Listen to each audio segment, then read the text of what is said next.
Ladies and gentlemen, what is going on? This is Fans Club Live Show for the fans, by the fans. Hope you're doing well. I'm already getting an echo. That happens, but it's okay. We got it all figured out. I kind of know where to go. I know who it is. Salute to the panel that's on tonight. Y'all ready to rock. It's a lot to get into, a lot to unpack. And I must say, I get to be a little selfish, little biased tonight. Nobody can have any problems with me saying anything because tonight we're going to dive into the state of the 49ers franchise. And I don't have to sit here and hold my tongue. I can let the haters speak. I can receive the hate. And then I can respond and give a rebuttal. Salute to my fam. What's going on? How y'all doing? Ruben, you wasn't first today. David, salute to you, sir. How y'all doing? Can y'all hear me? Yeah, we can hear you, sir. You got, project. You know what to do. Project that voice. I can't even hear what's going on. I'm going to log off and then log back in. No problem. That means, Ruben, you are first again because he got to leave. Ruben, salute to you, sir. How you doing? By default. Right. What's up, fellas? How everybody doing out there? Glad to be here. We got some hot topics today. I especially want to hear about this 49ers thing that's going on. So, yeah, it's ugly out here in these streets, man. Yeah, let's get to it. All right, excellent, man. Salute to you, sir. Aaron, you was actually after him. Salute to you, man. Mark, you're muted just because your echo. So I'll unmute you. Lamar looked like he good today, so I want to make sure that all the audios are good. Aaron, salute, sir. How you doing, my brother? I'm doing good. How are you, man? Doing good, man. Doing good. Been a minute. I'm excited to be here. I see we got people on here I ain't seen in a while. What's going on, everybody? What's happening? We out here, man. We out here.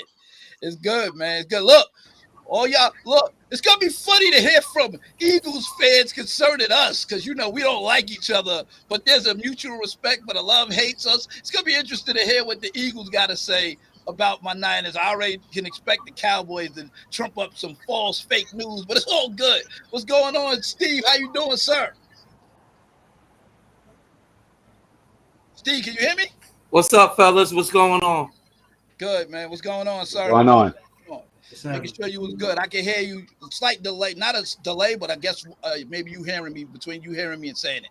So I'll give it a second whenever I say something to you to make sure it come through. All right, bet. Lamar, what's going on, sir? How you doing? How's everyone doing tonight? Glad to be back on the Fans Club live show where we talk real sports. Talk that talk. Talk your talk. That's right. We here, man. We here. Salute to you, sir. Mark, let me make sure you good, man, that I can hear you loud and clear. Let me make sure I can hear you. Yeah, it's some kind of conspiracy that just keeps kicking me out now that we're talking about the Niners. So I understand why I keep getting booted. How's everybody, man? Good, man. It's your connection, so you can't put out no fake news. So karma's kicking you in the behind, kicking you off. My hands are here, so I'm not touching nothing. So salute to y'all, man. Listen, we're gonna dive right in. There's no need to hesitate, no need to play around with it, man. Listen.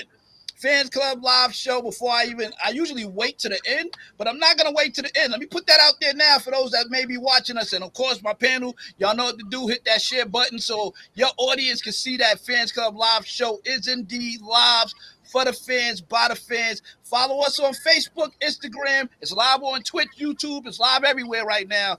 So follow us, same name on all platforms at Fans Club live show. Like, subscribe. Do what you got to do so we can get out there. People got to know we out here. I got the best panel. You're not going to get a panel like this anywhere else. Let's get into it, gentlemen. The state of the 49ers. What is going on in San Fran? I don't see David on here. If David comes back on, oh, he is coming back on. It looks like he's here. David, I got Rich. Salute to y'all both. The state of the 49ers franchise. David, you was first, so y'all know coming in first, Ruben's by default number one unless David connection works. David, are you there, sir? Let me make sure I can hear you. Can y'all hear me? I can hear you. Nice and clear. This, project your voice because there's a lot of people here, so I want to make sure everything gets picked up. Oh, so where'd you get that from? So, Okay. so listen, man. That was so low. David, whoever that is, make sure you mute your line for a second. We got background. It's live, so that happens. David, let's talk, man. State of the 49ers right now. What's going on in San Fran? You can go any direction you want, sir. We got a lot going on. I'm hearing whispers of my organization being corrupt and mistreating certain shade of people. It's a bunch of stuff. Dave, the floor is yours, sir. Panel, get ready. I'm going to come to you. Have your meat and potatoes. My mute button is on deck. If you are belaboring and going in circles, I'm muting you. It's too many people to wait for an hour. Go ahead, David. Well, first and foremost, I don't think there's a whole lot of chaos within the organization. I think it's just between the organization and one particular person. Now, how the Niners go about doing business and how other teams go about doing business is completely different. The Niners do lowball athletes when it comes to contracts. The Niners do, if you get up to a certain price with them, they'll shake your hand and say, have a nice day and send you somewhere else. But also, like every team that comes off of a Super Bowl loss, it's also that Super Bowl hangover of just like, yo, things happen. A guy goes to the All-Pro. He was second team All-Pro. He wants his money. He wants his $30 million. On top of that, the Niners, as well as the Cowboys, let the wide receiver market just go sky high before they went out and reached these players. So Ayuk is sitting around and saying, I'm better than him, I'm better than him, I'm better than him, I'm better than him. My stats tell me I'm better than all these people paying me the same thing. The Niners doing what they do best, not saying it's shady, but they had a contingency plan, and they went out and said, hey, let me go out and re-sign Jennings to this low price just in case Ayuk act up. Let me go ahead and draft Pearsall, which nobody had projected as a first-round pick, in case Ayuk and Debo acts up, right? So they do business in a business way. I don't like it. I like the way the Raiders and the Cowboys and the Eagles do business, taking care of their players. But it works for the Niners. As far as the CMC wedding, can I say something real quick? Give him a second. Let her rock. David, give him 1 second. Hey, if you're gonna chime in, I want to make sure David on that point. Stay on that 1 point first, David. Let me know when you transition. I want to make sure I get each one in the category that y'all talking about specific to the Niners. So go ahead, David. And Aaron, hold that thought for that. I'm gonna let you chime in response to what he's saying once he's done with that particular portion, what he's talking about now. How you go ahead, David. Well, I'm just gonna stick with Ayuk. I'm not even gonna go to the CMC thing. Got you. But the Niners put contingencies in place to make sure that if he's not there or we have to trade him, that they would be good to go. Now, the whole sad part about this is you don't draft a man with a first-round pick. He goes out and he just progressively gets better and better and better each year, makes an all-pro, makes an all-pro, and now all of a sudden you don't want to pay him. On top of that, the dirty organization told him, we don't have the money right now, just wait. And not 2 minutes later, they hung up the phone with him. And Christian, come in the office. We got $19 million for you. So he's looking around like, yo, I got to get out of here. I'm not mad at him for that. I get that. Thank you, David. We're not done. I'm giving everybody a sticking and moving. Aaron, go ahead. Again, anybody want to chime in on something? Y'all know. Put the finger up. Let me know. Go ahead. I just wanted to say one thing. David, you said a second ago, you said that the Niners don't want to pay. Where to me is obvious, it's not that they don't want to pay. They pay who they want to pay. Because, Bosa got paid after sitting out. You know what I'm saying? So I look at it like he's like, yo, are you like, yo, I'm playing. I'm producing. Pay me. So yeah. So I think it's about who they want to pay, in my opinion. Okay. All right, David, go ahead. Back to you, and then I'm going on the next. Ruben, you right after him. Kind of go in order. Oh, unless y'all give me the finger, let me know. Then I'll let you chime in. All right, Rich, you already put one up. All right, go ahead, Rich. Hold on, David. Go ahead, Rich. Look, we talking to Niners. The floor is yours, haters. Go ahead and let us know how you feel. Go ahead, Rich. Even though you love us on the low and Madden. Go ahead, sir. Yeah, whatever. But anyway, hey, I told you this after the Super Bowl, this madness was gonna happen. Don't act like it's some some old new news that's going on. Uh-huh. I told you Ayuk wants to come to.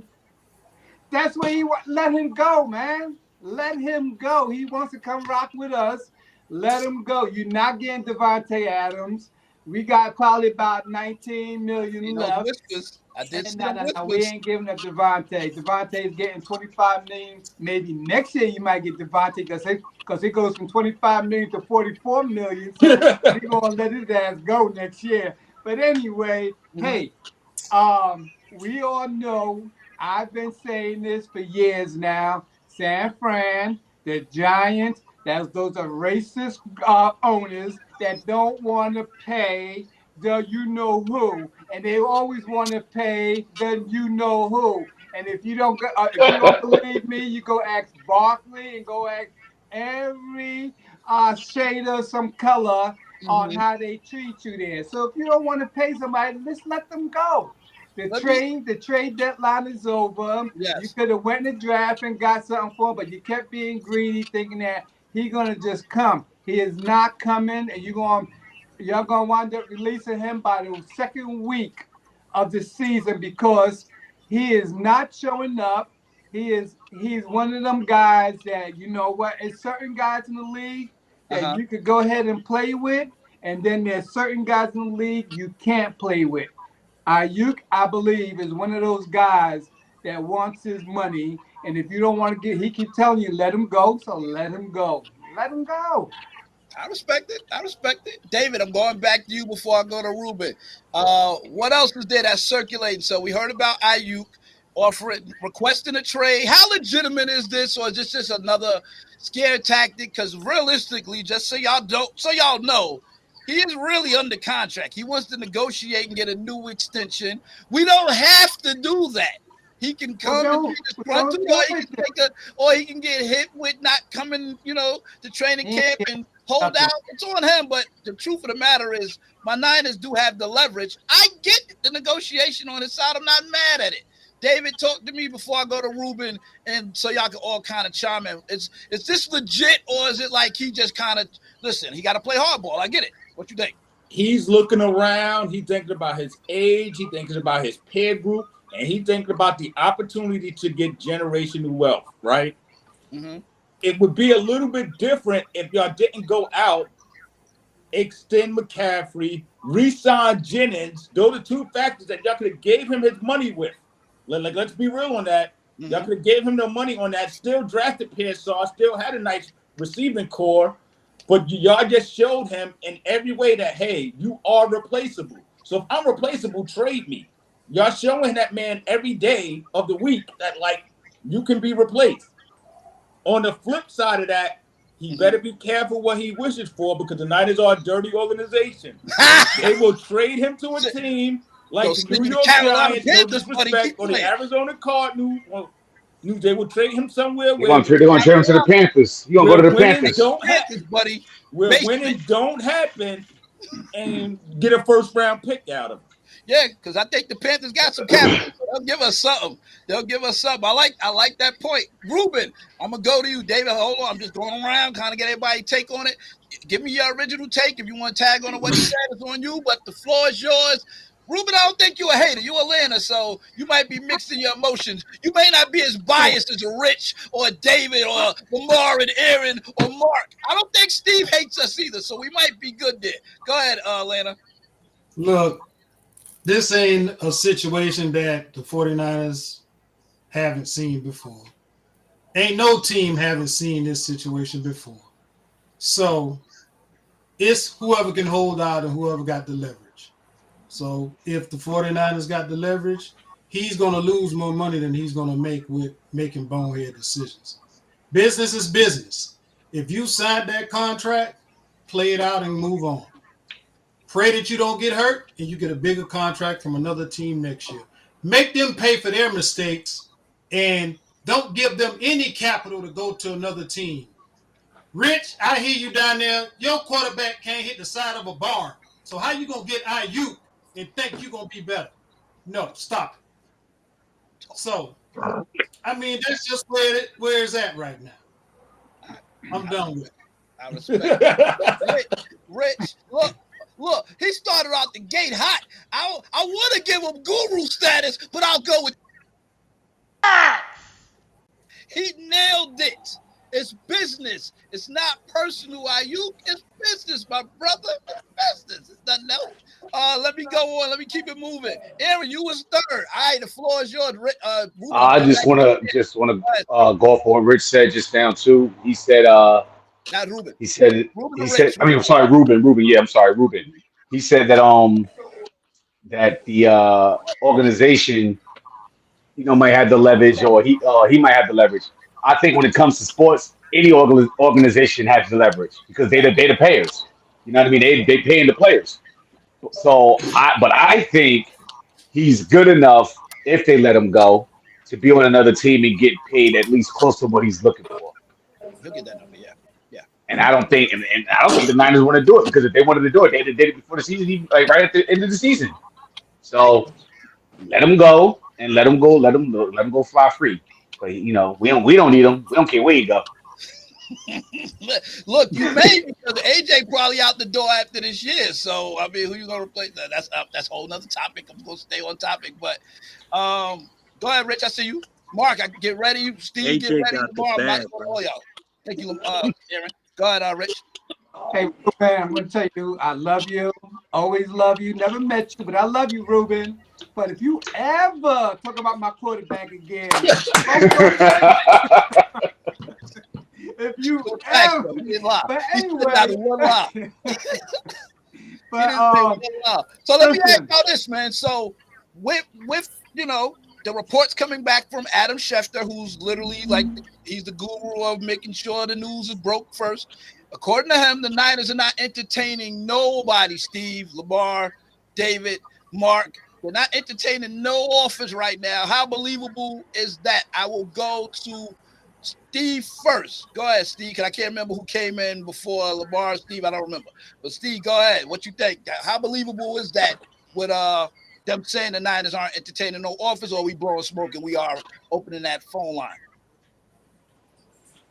Steve, wait, say that again. I didn't hear you. How believable is it? Say that again. Yeah, Adam Schefter said that the Niners are not fielding any calls for Ayuk right now. That we don't have no interest. Do you think we blowing smoke, or that we really are opening the lines and we just kind of being quiet?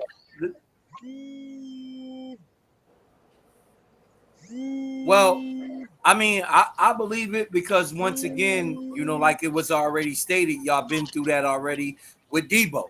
A lot of teams been through that, but Debo just like a year ago or two, but like Mike said, I kind of agree. San Francisco has the leverage because I stated it already on the show. He's not a first or second option for them. So if they lose him, what do they lose? He to the 49ers organization, he's replaceable. And besides, I really don't think he's going anywhere and getting $32 million. Me personally, I don't see him getting $32 million anywhere. Can he go somewhere and be a number one? Sure. Of course, there's teams that need a number one receiver. And he may fit that bill. But to me, the ball is in the 49ers court.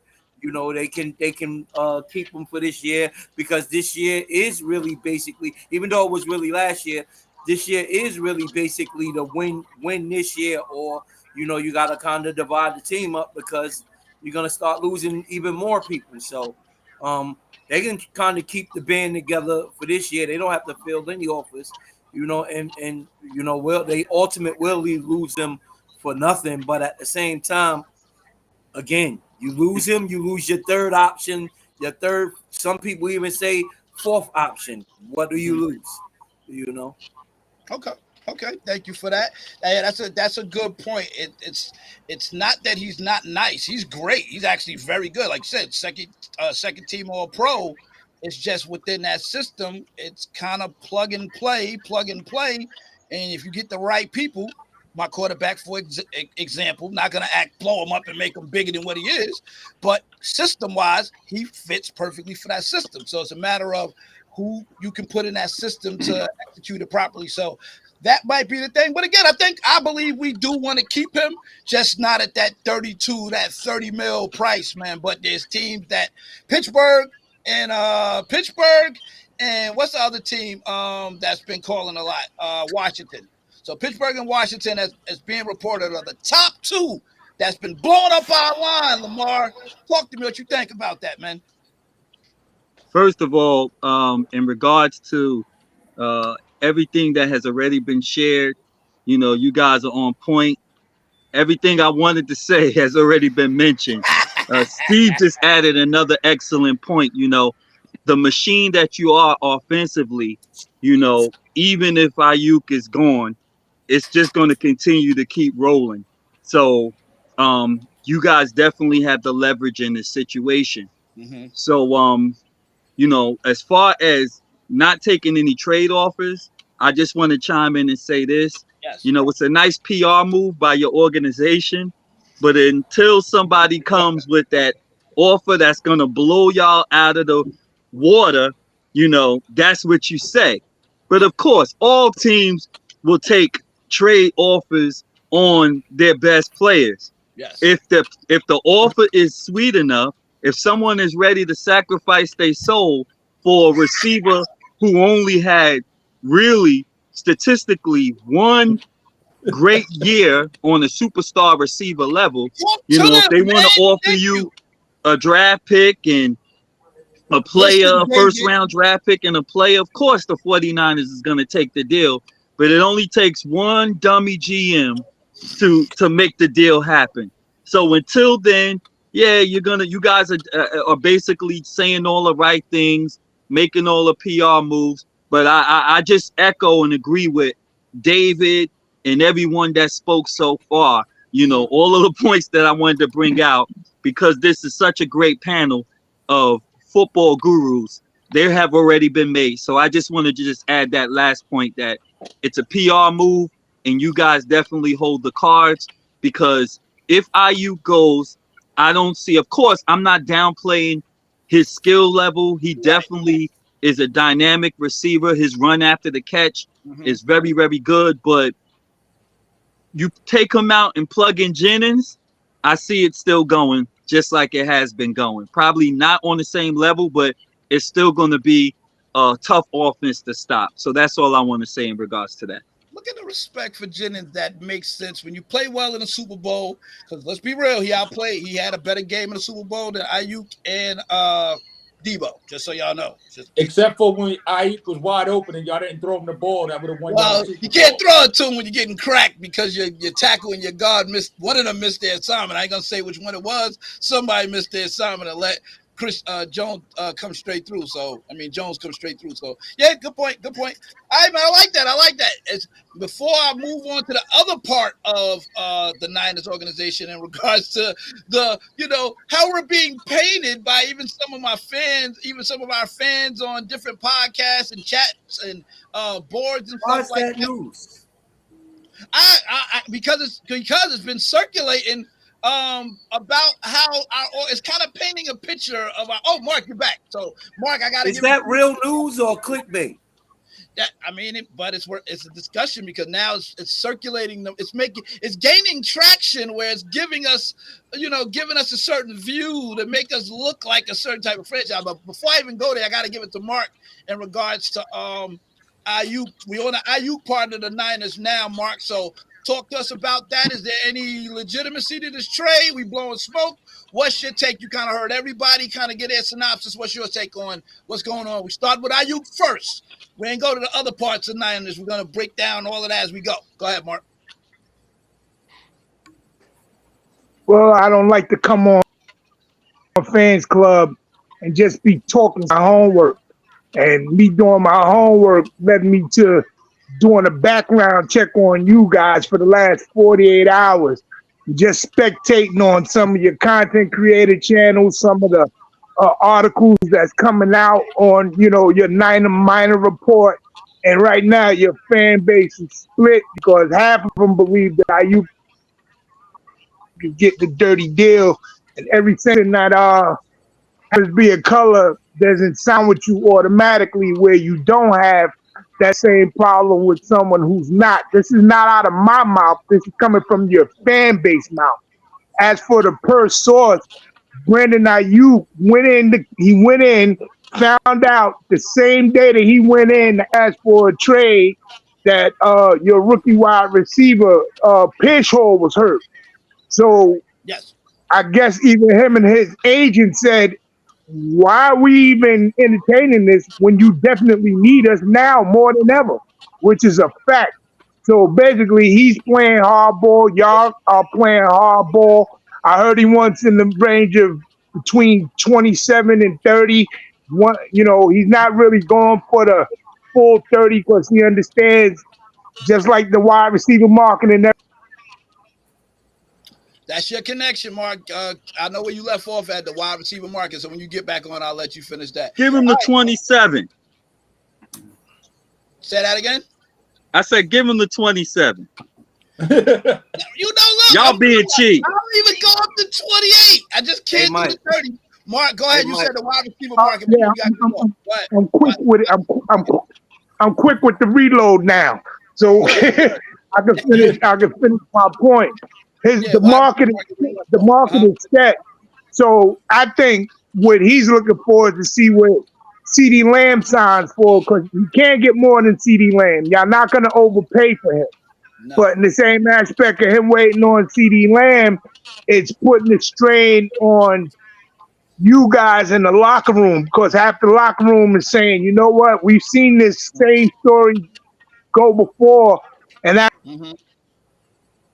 absolutely nothing happened, and now the fan base seeing how he's being. So some of you guys within the Niner Nation feels like he's a prima donna and he needs to be out. He's becoming a locker room cancer, whereas the other half of you guys are saying, why not pay him? He has been our best receiver the last 2 years. He has been the most consistent. And in actuality, if you're really talking real about his situation, he really has been your most consistent receiver. He is your deep threat. He is your intermediate threat. He is the dude that moves the chains for you. So, I mean, like I already predicted, I see y'all being like Philadelphia from last year. There's a lot of internal things going on that's going to be hard to overcome. Okay, I respect. Look, I actually, considering that, I know a lot of y'all can't stand us, and you're standing there like this, wishing upon a star. Oh, I hope. Well, I actually get good points. I respect the points. I like the points. They're actually valid. Could I just throw this? Could I just throw this in? Yes. My pristine landing place for him would be the Atlanta Falcons. I would love to see Atlanta make a power move to get Ayuk down in Atlanta so y'all can see him twice a year and understand exactly what you'll be missing the minute you give him up. No, that's NFC South, brother. We wouldn't see them twice a year. No, I'm talking about they normally play him. I get it. I'm somebody play them during the season, and then they can catch them somewhere in the playoffs. Because, like I said, I got Atlanta predicted to go to the playoffs. So I would like to see him with the.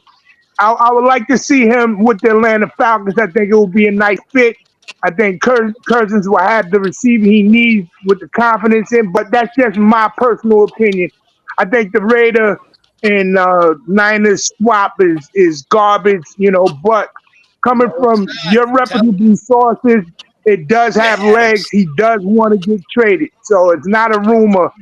He really wants out. So it depends on what y'all going to do, man. So does Adams. He does. So let me ask y'all this. If Mark opened that door, I'm going to start with, let me go back to Ruben.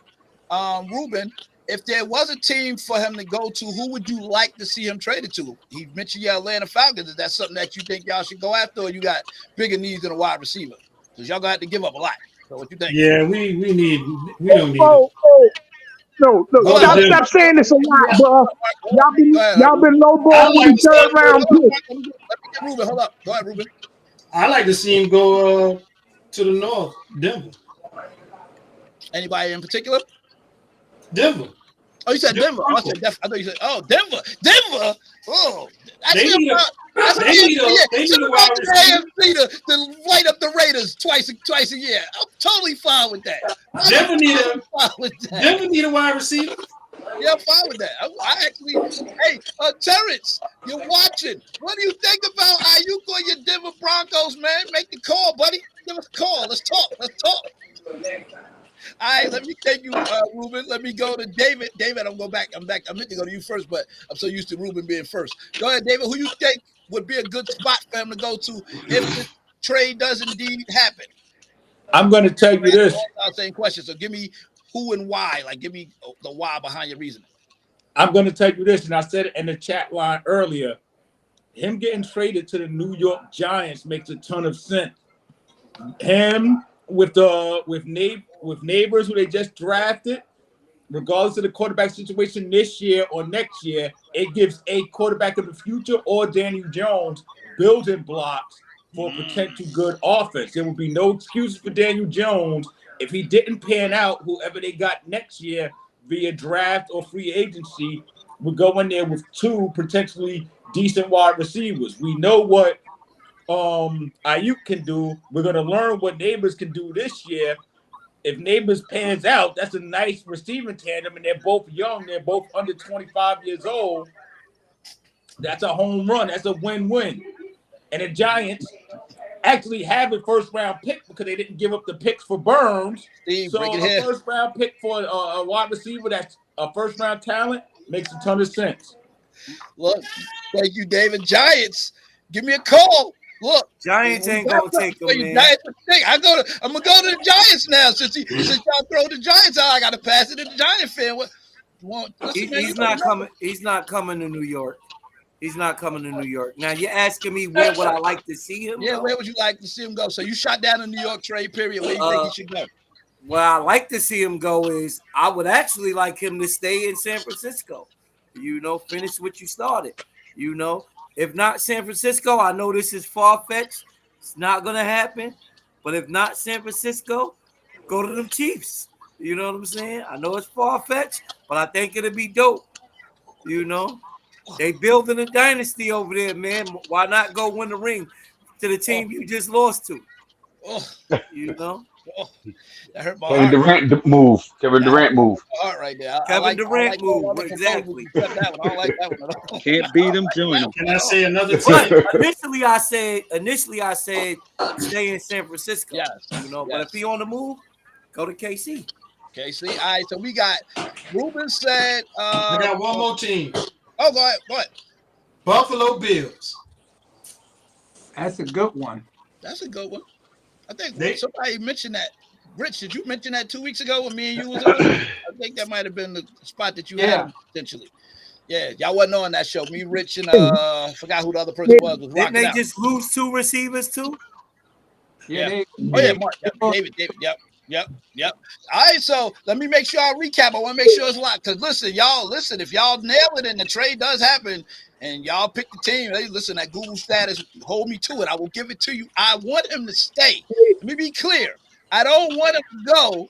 I just want him to negotiate with the team that drafted him. You work with us. I know he said no home team discounts. I understand, young man, but work with us here. Work with us. All right, so, David, you had him going to the Giants. Hold up, Mark. Let me just make sure I get everybody that I already got the team. I want to make sure I got it in my head. Ruben, you got him going to the Buffalo or Denver. Both AFC. All right, I got you. Steve, you said stay with the Niners or KC would be ideal if they could finagle that. Okay. All right. Go ahead, Mark. Aaron, get ready. You have to Mark. Real quick, man. I want to just put this to rest. That you thinking you getting the first. I want to put this to rest that you thinking that you getting the first round pick for him. One of the reasons you can't move him as quick as you want is because every team is lowballing you with a low second, early third pick. They're not giving you a number one for him. So stop acting like and saying Brandon Ayuk, willing and dealing, going to get you a number one. That's not real. It's already stated. You a young All-Pro for a second round pick, unless you're a bad. That's team. what they've been offering you. That's what I'm telling you. That's what they've been offering you, and that's why you haven't been able to move him because you're not. Your Niners is saying they're not getting the value for him. Why are we giving him up for a second round pick? But that's what's being offered for his services around the league. So That's a in good saying question. that, So if teams value him I'm as much telling as you, if his value is as high as 30 million, why are we getting lowballed for the value for him? because If the Tyron, draft, man, the draft came and left. If you wanted to move, you move them They during the didn't draft. take The it draft in. came and left. People fill those needs already.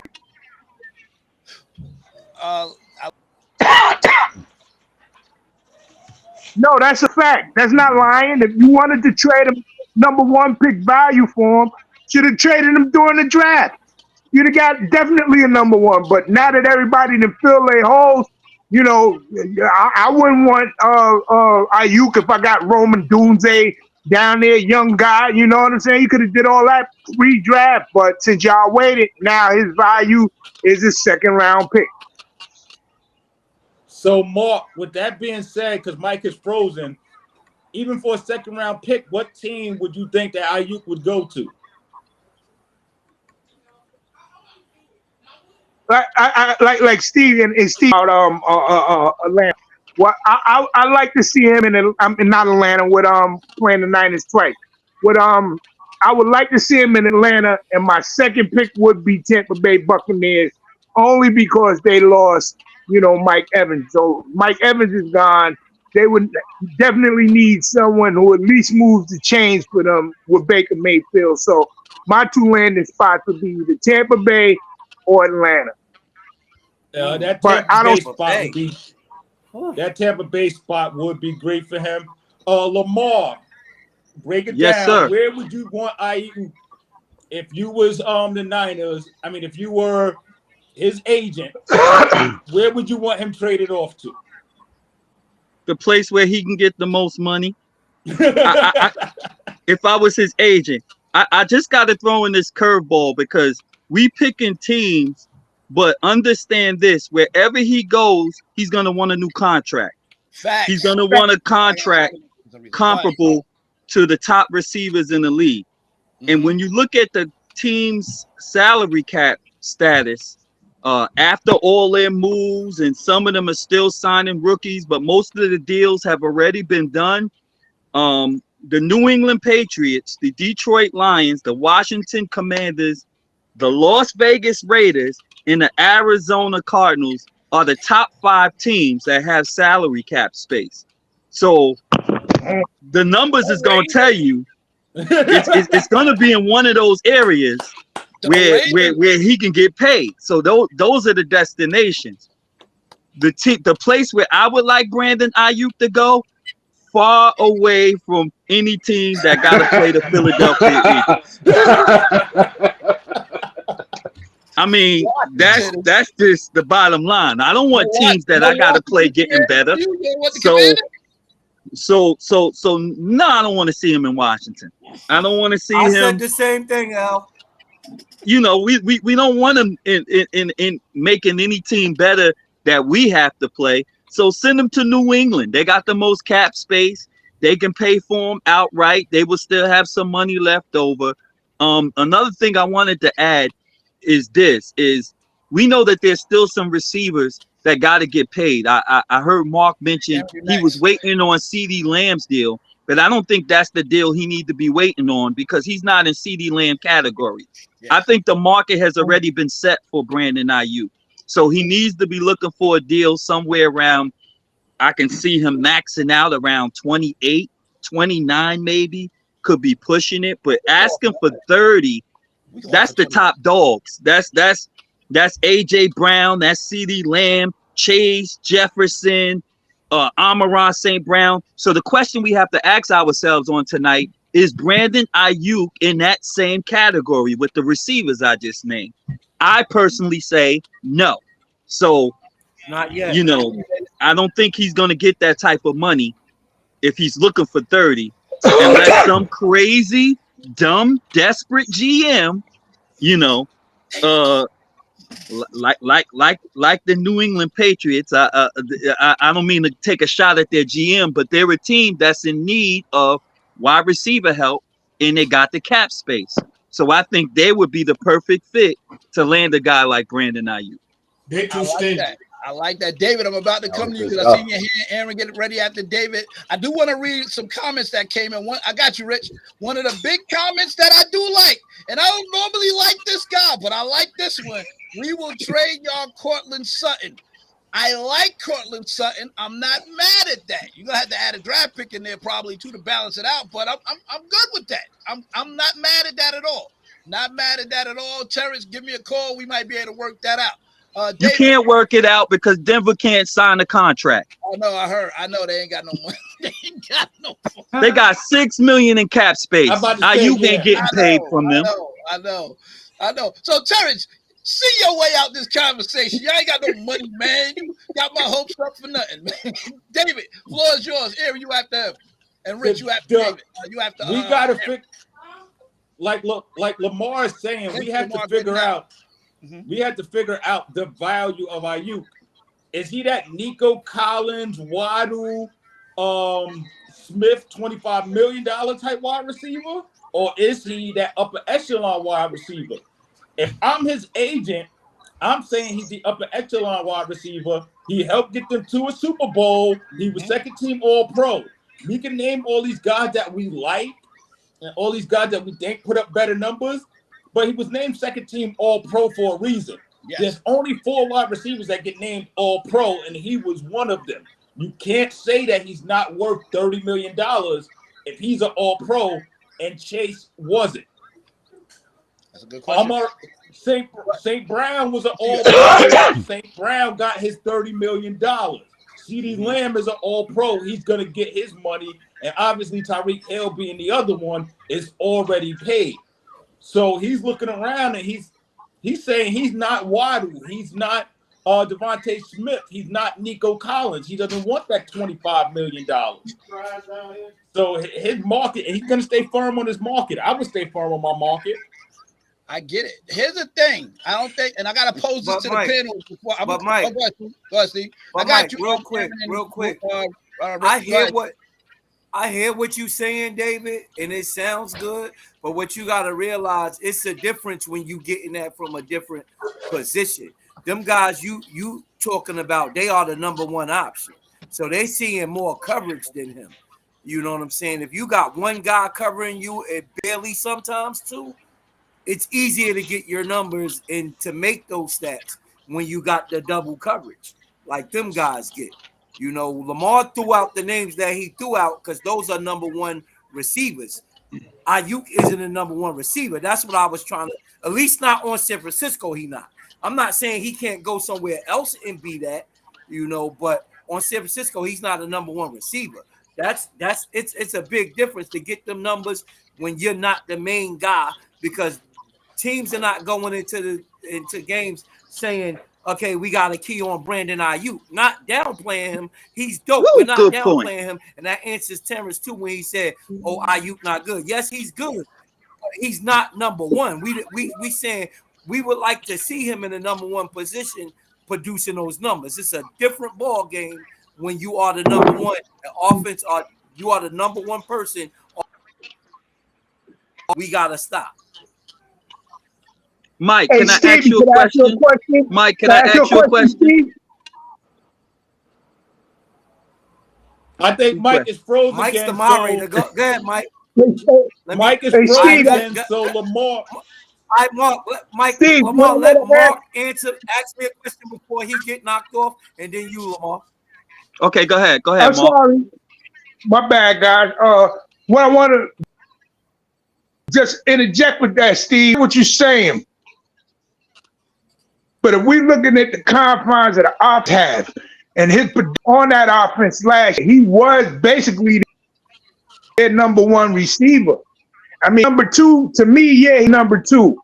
And the Niners offense, Debo has a specific skill set where he's not running the patterns that Ayuk is running. Ayuk is real valuable for what they do. So is he going to be able to go somewhere else and produce the same way? That's the question. Are they going to value Ayuk like he's a number one receiver like you're saying, but within the Niners organization, he's their only real deep threat / over the middle pass catcher. because Debo doesn't have that skill set. I like it. I like it. Good points, man. I'll pose this to you as I go to Rich because I don't see Aaron on here. I had a question. I had a question. Lamar was waiting to ask the question. Oh, my bad. Thank you. Yeah, Steve, you know, if I have this connection issues, you already know what to do. Keep rocking. All right. Thank you. Go ahead, Lamar. My fault. Listen, I wanted to pose a question to you, and this is kind of piggybacking off of Steve, and Mark kind of jumped on it just now. And this is not taking no shot at Brandon Ayuk. No problem. But do you think the numbers that he put up this year, it was like 1,300 yards, about 7 or 8 touchdowns. Do you think that Christian McCaffrey has a lot to do with him being able to be more productive this year? Because when you look at his season last year, okay, and this is the comparison that I'm making, and a lot of people are saying he's on another tier than my number 2 receiver, Devontae Smith. But last year, Devontae Smith had better numbers than Brandon Ayuk. And Christian McCaffrey got there in the middle of the season. So now this year, he had a full year of Christian McCaffrey. All the attention, when you go into 49ers games, it's not to stop Brandon Ayuk. All of the attention is to stop Christian McCaffrey. And you got to take into account that Deebo Samuels, your other wide receiver threat, was banged up majority of the year. He missed about a good amount of games, and he had a messed up rotator cuff. But that, to me, that's your most explosive to take the top off of the defense receiver on your team. I still believe in Deebo Samuels. So to me, Ayuk is the possession guy. He's the one you go to when you need a first down, when you need to make a big play, when you need that surefire catch, you go to Ayuk. Yes. But me personally, his numbers this year, I believe the Christian McCaffrey effect is why his numbers look so good. So when we talk about his production and him being in that upper tier wide receiver, I'm not so quite sure if he produces the same way in another offense where majority of the focus is not on trying to stop this dynamic running back who can kill you running and can kill you catching out of the backfield. So, you know, it's really one of them gray areas when we talk about his worth and his value at wide receiver. That's all I wanted to add. I like it. Terrence responded to you and said, Lamar, stop the crack smoke. He don't agree. He don't agree with you. He says, now we acting like Ayuk ain't good. I don't think that's that. It's just you got to pick your poison when you're playing the Niners. That is a fact. That's not up for debate. You have to pick your poison. And CMC is a big part of that. Go ahead, Rich. It's on you, sir. I don't know what everybody is saying, but Ayuk is a number 1 receiver. Let me repeat myself again. I don't know what you guys are seeing out there. Why, if you ever play football and you play wide receiver, the one place you don't want to go is into the Terradome. You don't want to go see no linebackers and no safety that got a clear shot on you. And this man runs that route all the time.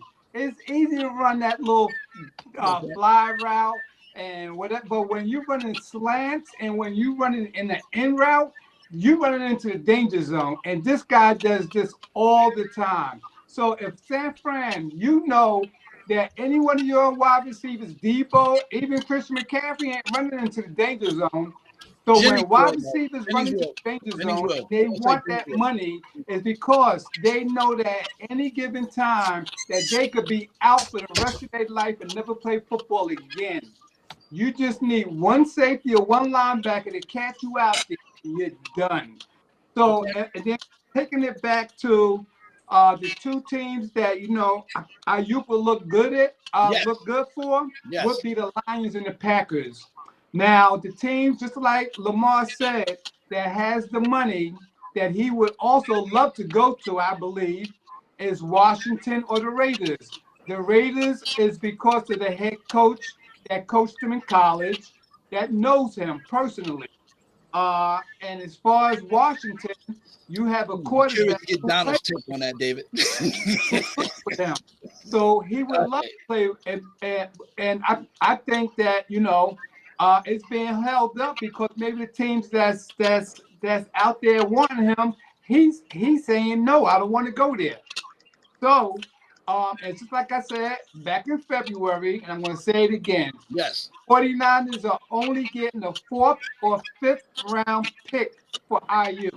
Let me say this one more time, because when it happens, that's all you get is a 4th or 5th, because it's just like you said, the 49ers owners got the upper hand, and when all the owners in the league got the upper hand, they will use it. And right now, the owners have the upper hand because the season didn't start yet. Every team don't really need or want him. So, if San Fran was smart, they will hold him, get him, and then hold on to him until October, and then trade him towards the end of the draft deadline. Because if you trade him now, you're getting nothing for him. And if you wait till October, you might get a 3rd round for him. But you will not ever see a 1st or 2nd or a trade with a trade for a player and some 2nd or 3rd round. You're not doing it right now. Every team got the upper hand, and the only thing that they're offering is 4th round picks. Look at what Pittsburgh gave up for Russell Wilson.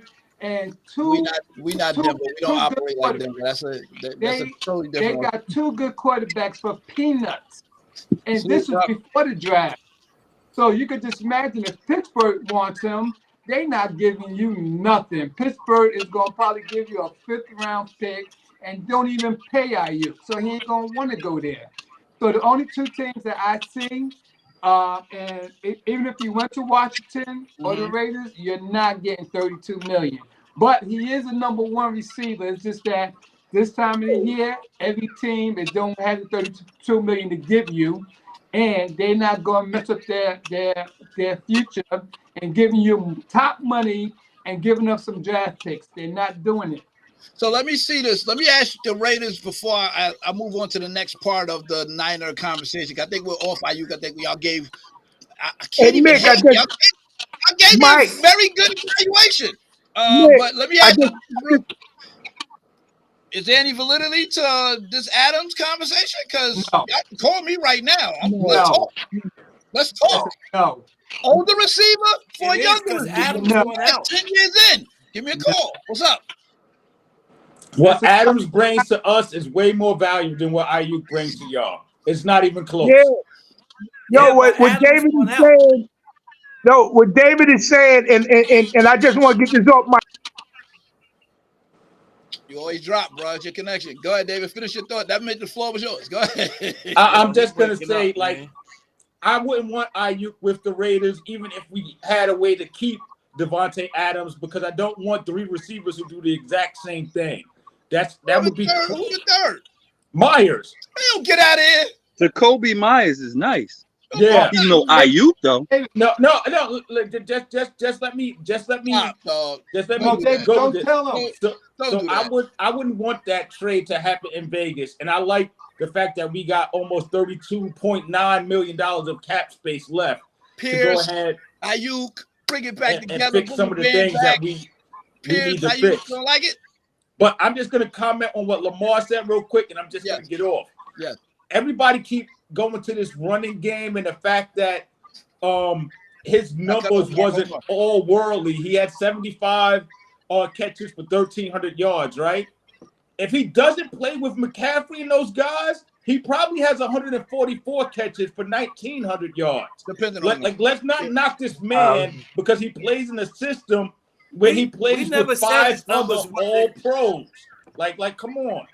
That's a good point, David. Yeah, the difference is I David think is missing. What Lamar said real quick, son. 170 passes thrown to him. Yeah, that's true. Yo, Lamar, I agree with you 100%, dog. It's about impact. When you got AJ going to Philly, that's an impact. When you got Hill going to Miami, that's an impact. When you got certain guys going that's impactful, they impact the game. Do I see Brandon Ayuk changing anybody's culture as being the number 1 impact player? No, because that's not what he's done with San Francisco. He's been the role player / second receiver. if we're talking impact, like Lamar said, is he worth impact money? Like if you take CD off of the Cowboys and you trade him to anybody else, that's an instant impact. Instant. I don't care what no. He's going to be better than your second and probably push your first if he's not better than your first. And that's where I think the conversation needs to just stay is he an impact player who's able to go to another team and be the legitimate number one go-to? Not the swag dude, not the role-playing dude. Is he going to have A.J. Brown-like repercussions? Is he going to have Odell Beckham-like repercussions with the Rams? When he went to the Rams, he was an impact player. I don't see one bit of that in Ayuk, but I do think he is a friend. Like if your number one goes down, yeah, he could take that job over, no problem. But as him going to another team and becoming the man, I think his numbers will remain the same. 74 catches. You know, that dude comes out early, man. You don't hide that dude. That dude is the man. From the minute he stepped into the offense to the last time he leaves the offense, Deebo Samuel is the man. And that's point blank, period. So being the man, you can go to another team. You go to the Raiders, nobody's looking at Ayuk with the Raiders as being a threat. Hey, Mark. Thank you for that. He hasn't had a chance to be the man because they got 5 different men. If CeeDee Lamb was on the San Francisco 49ers right now, his numbers will drop. Yeah. He would catch 80 balls and he would have about 1,400 yards. Yeah. David, I'm sorry to cut in. He's not no clown when y'all talking about possession receivers. He's one of the best route runners. I told y'all this 3 years ago. I told y'all that. He has some of the best hands in the league. His numbers he just hasn't been in the position where he had to be the number one receiver. We're not downplaying. I don't think he's a bum. The league, we can only talk about what we see. We don't know that because he hasn't. He's not Devontae. Let me ask y'all this so we can be clear. Who feels he's the number one? David? Who else feels he's the number one? That settles I feel like potentially he can be. The one. He's a one. All right. Rich got him as a one. Lamar, what you got? David, you got him as a one. Rich got him as a one. Lamar, what you got him as? You think he's a one? He's a one. He's a one. No problem. There's a lot of ones out there, but there's different levels of one. He's not an impact. You be semantics, man. I swear. That's facts, Lamar.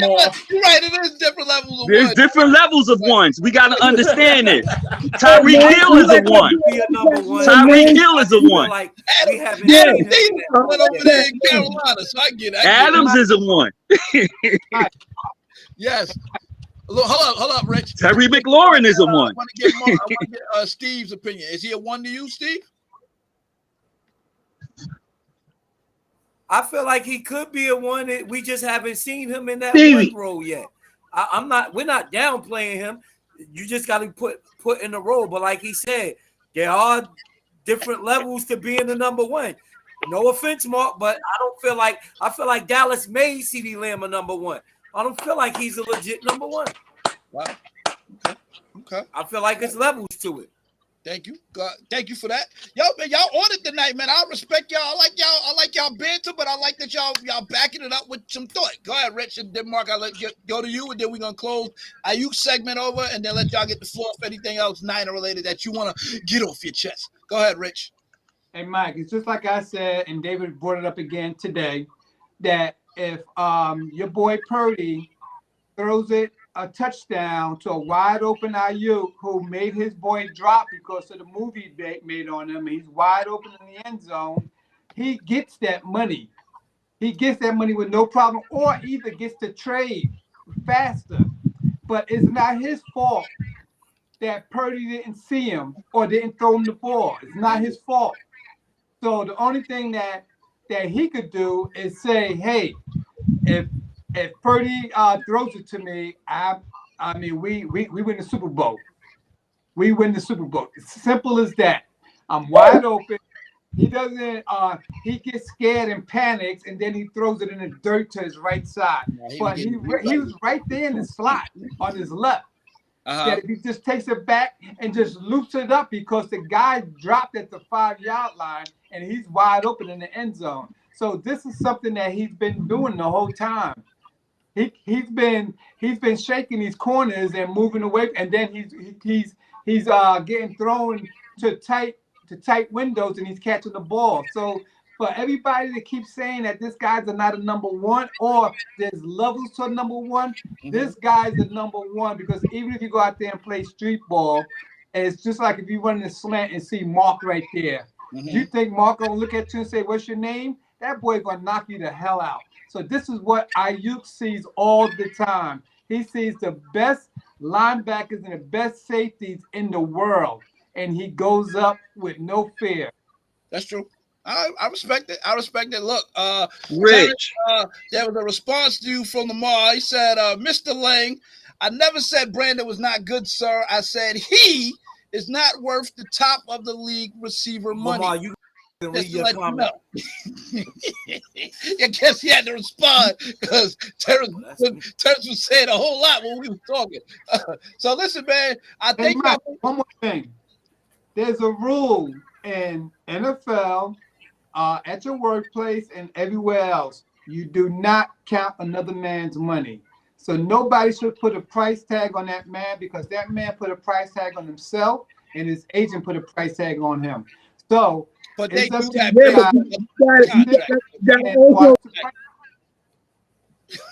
they do that based That- on he's that- seen that's I'm not not counting going somebody else's contract money in and just sports, say, hey, that's Rich. my American. I'm not gonna let you do that. Because it is That's count, not because counting somebody if you else's sit there money in saying that sports. this man is not worth something, you're counting his money. You're counting his money. No one said he wasn't worth it. But You isn't said he that wasn't worth isn't that what they 32 all million. do? Now, he Wait, might be I worth, never said he wasn't worth it. I might said be he's not worth going to get it. No, the thing is that that's what he thinks he's worth. So no one should. I never criticize said he him. wasn't Whatever worth it, he- though. You said I said he wasn't worth it. No, I didn't say you said. I said there's people on the panel, and maybe it was you. I don't know. I'll go back later on today or tomorrow. Mark said it. But there have been people on the panel saying that Lamar he's said it. 25 million, 27 million. Yeah, Lamar said So it. Mark said it. Can't nobody's money. Ruben, I don't remember if Ruben said it or not. I know Mark and Lamar definitely didn't feel that he was worth that 30 mil that he's looking for. So that's upper echelon. But all right, respect. Listen, we still on the Niners. I'm gonna give y'all to be able to close this particular segment out with the Niners. It is I would yours. never say to what discuss. someone's worth. But at the David, I'm same bringing time, it back. I will say to you, he's not sir, going with to the get it. Niners on any other portion that you want to discuss. The floor is yours, sir. We talked about Ayuk. You can now talk about whatever you feel that's been circulating regarding us. Go ahead, sir. I always say this, and I said this a couple of months ago when we was on the chat line together. The Niners are not that football family type continuity players. The Niners are a business. Now, if you don't like business, then you're probably not a 49er fan. If you're a fan of business, they are a business team. The Niners purposely lowball people because they try and stay within their cap to make the next move, The Niners are always one of those teams that try to make the next move. The fan base might not like it. The players might not like it, but the Niners have been doing business like that for the last 30 years. You can go all the way back to Roger Craig. You can go back to Jerry Rice. You can go back to Ronnie Lott. You can go back to Charles Haley. You can go back to Bill Romanowski. You can go back to all these other factors where you ask the Niners for a certain dollar and they don't feel as though you're worth it anymore. They shake your hand and say, carry on. They're very harsh when they come to business. Okay. They just had their fullback. We're talking about the Niners and all their all pros. They just told Cal Juszczyk, hey, take this $3 million pay cut or we're going to release you. And he had to go ahead and sign a $3 million pay cut. And he's the best fullback in football right now. So they just freeing up some money. Hmm? No, so we freeing up some money. We restructured. Keep in mind, we restructured Frank Warner's contract as well. So it's not like we're moving money around to make it because it's more about winning now while we got the band together. But yeah, we are shrewd businessmen. I'm not gonna act like we're not. Yeah, they not that Niners for life. They not that Cowboy for life, Raider forever. No, they are not that. They will shake your hand, and when you leave the organization, you leave the organization. They're not going to draft. I see you. They're Steve. not going to draft your son because you was a Can I ask 49er David a legend. question, They don't Baker? have time to play the Just say game it. like that. Go ahead, ask your question to him. Thank you, David. Go ahead, ask your question, Steve. Go ahead, Steve. You can ask me a question. David, so based on what you said, is that why they the team that constantly rebuild quick and stay in it? Every Because team they has their own don't, they business. kind of like, if you would, if I could relate it to something, kind of like Duke, how Duke, what? He didn't say nothing. Is he breaking up or am I breaking up? You're breaking up a little bit. It's you right now. When I'm looking at everybody else moving, it's you breaking up a little bit. Go ahead, though. Try. Go ahead, Steve. We can hear you.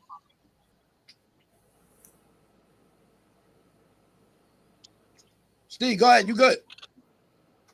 Oh, okay. So yeah, I want to. That's what I'm saying. Is that why they stay relevant? Because they don't think Niner for life. They think let's get the next person in. I'm not mad. Listen, I'm not mad at their No, I'm business asking model. you, is that why they stay relevant? Because of that mentality.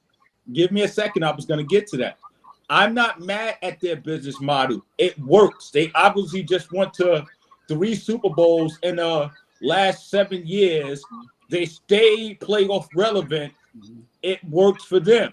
It doesn't work for everybody in their fan base because people look around and they're like, yo, why is this guy gone? Why is this guy being done dirty? But as an organization, as a winning organization, they're top tier when it comes to that. Them, the Eagles, do a great job of freaking finding the right people and telling them, hey, when it's time to go, it's time to go. The Eagles do that too. Facts. The Eagles just stay a little bit loyal. The Eagles stay a little loyal to people more than the Niners. The Niners shake your hand after 4 years and just move on like it's nothing. Yeah. Unless you're Christian McCaffrey. Very accurate assessment. You've definitely paid attention to our tactics since y'all been little brother for the longest time in our stadium. Go ahead, Lamar. No, I agree with David. I said unless you're Christian McCaffrey. Yeah. Which, by the way, he got graded as a C on that trade. So for all y'all that like, oh, Christian McCaffrey, they graded him as a C when we made that trade because he was injured for the last 2 years before we got him. So makes sense. He just happened to be in the right system where he can get utilized with his strength. So I agree. I think I agree with a lot of things that y'all said, and as I close out my simple points, because y'all said everything that I would say, and again, so we're clear. I want Ayuk to stay a Niner, just not at the $30 million point. If we trade him, I'm cool with the Cortland Sutton trade, or I'm really cool with the Devontae Adams. Not happening. Right now, yes. Come back to Fresno. Come back to Cali, buddy. I would love that to happen. But again, younger guy. Cali. So we're not closing nothing, man. I ain't get to speak, man. Before I cut off, let me say my piece, please. I didn't close. I didn't close. I'm giving my point because y'all all talked and y'all didn't hear from the Niner fan himself. So I got to make sure I wasn't able to say anything. I got cut off. My feed. All right, because we offer Ayuk, but we still on Niners. So the floor is yours to decide whatever you want. We're really quick. You got some facts to validate your fake news too, by the way. Go ahead. Man, y'all bums been trying to be like the Cowboys since the 80s. You've been trying to duplicate us and act like us and try to treat your franchise like us and try to blow up like us, try to get a war room like us. You are the biggest carbon copiers of the Cowboys that I've ever seen. Eddie DeBartolo Jr., he can get that. What's the coach with the glasses? Walsh, he can get that. Y'all had that. Y'all tried to keep up. But now y'all in a position right now where you're about to crumble. The organization from the inside out is crumbling. And I told you the minute to the second that you gave the job to a Tampa Bay Buccaneer, you'll never be the same Niners again. And I told you that, and it's still. That's not me. He can't stay on the when you talk foolish, karma comes back. Yeah, talking crazy. When he come back, I'll let him finish his rhetoric. Carbon copy of them is hilarious. That is He's funny. back. Go ahead, sir. Yo, listen, I'm back, son. The minute you gave that job to George Lynch, I knew for a fact you was doomed. He's an outsider trying to run the organization just like he did in Tampa Bay, and it's not working. It is not working. That's why the bang bang about 4 or 5 years ago, for a good 3-year time, you wasn't able to say nothing. Those days are coming right back. Nobody can. I can't wait until Ricky Pitchhole gets the starting job, dog. I can't wait until next year when Debo's gone and Ayuk is gone. I'm the number one dude. I called the L, put it down, write it down. The Niners will have your season you had last year this year. I can guarantee they barely make the playoffs. I can guarantee when they get in, they'll be the first ones out. I can guarantee they lose to you and me this year. Watch. You heard it from me first. Wow. Y'all the biggest fraud franchise in the league. I told you, all you is second place losers. That's what you've been. That's what you always will be. So when everybody else try to blow you up and put you on this pedestal, I will bring you back to earth and let you know your rings are older than mine. So long as you understand that and you can get it, we good. That's fine. Thank you for your fair assessment. Tell them how you really feel out there in the street. Appreciate it. You know I don't like. You know I don't like. I don't like y'all, dog. I don't like how y'all treated Brandon Ayuk. I don't like how y'all treated Debo. I just think your organization, you can't afford to act like you're a first-class organization by making it look like you run your players out of town. The difference is we'll make ours wait and we'll pay them. Y'all literally have run players. Art Armstead gone.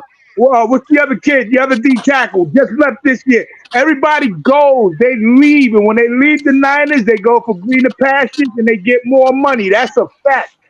Everybody that's left you have gotten more money on the back end with another team.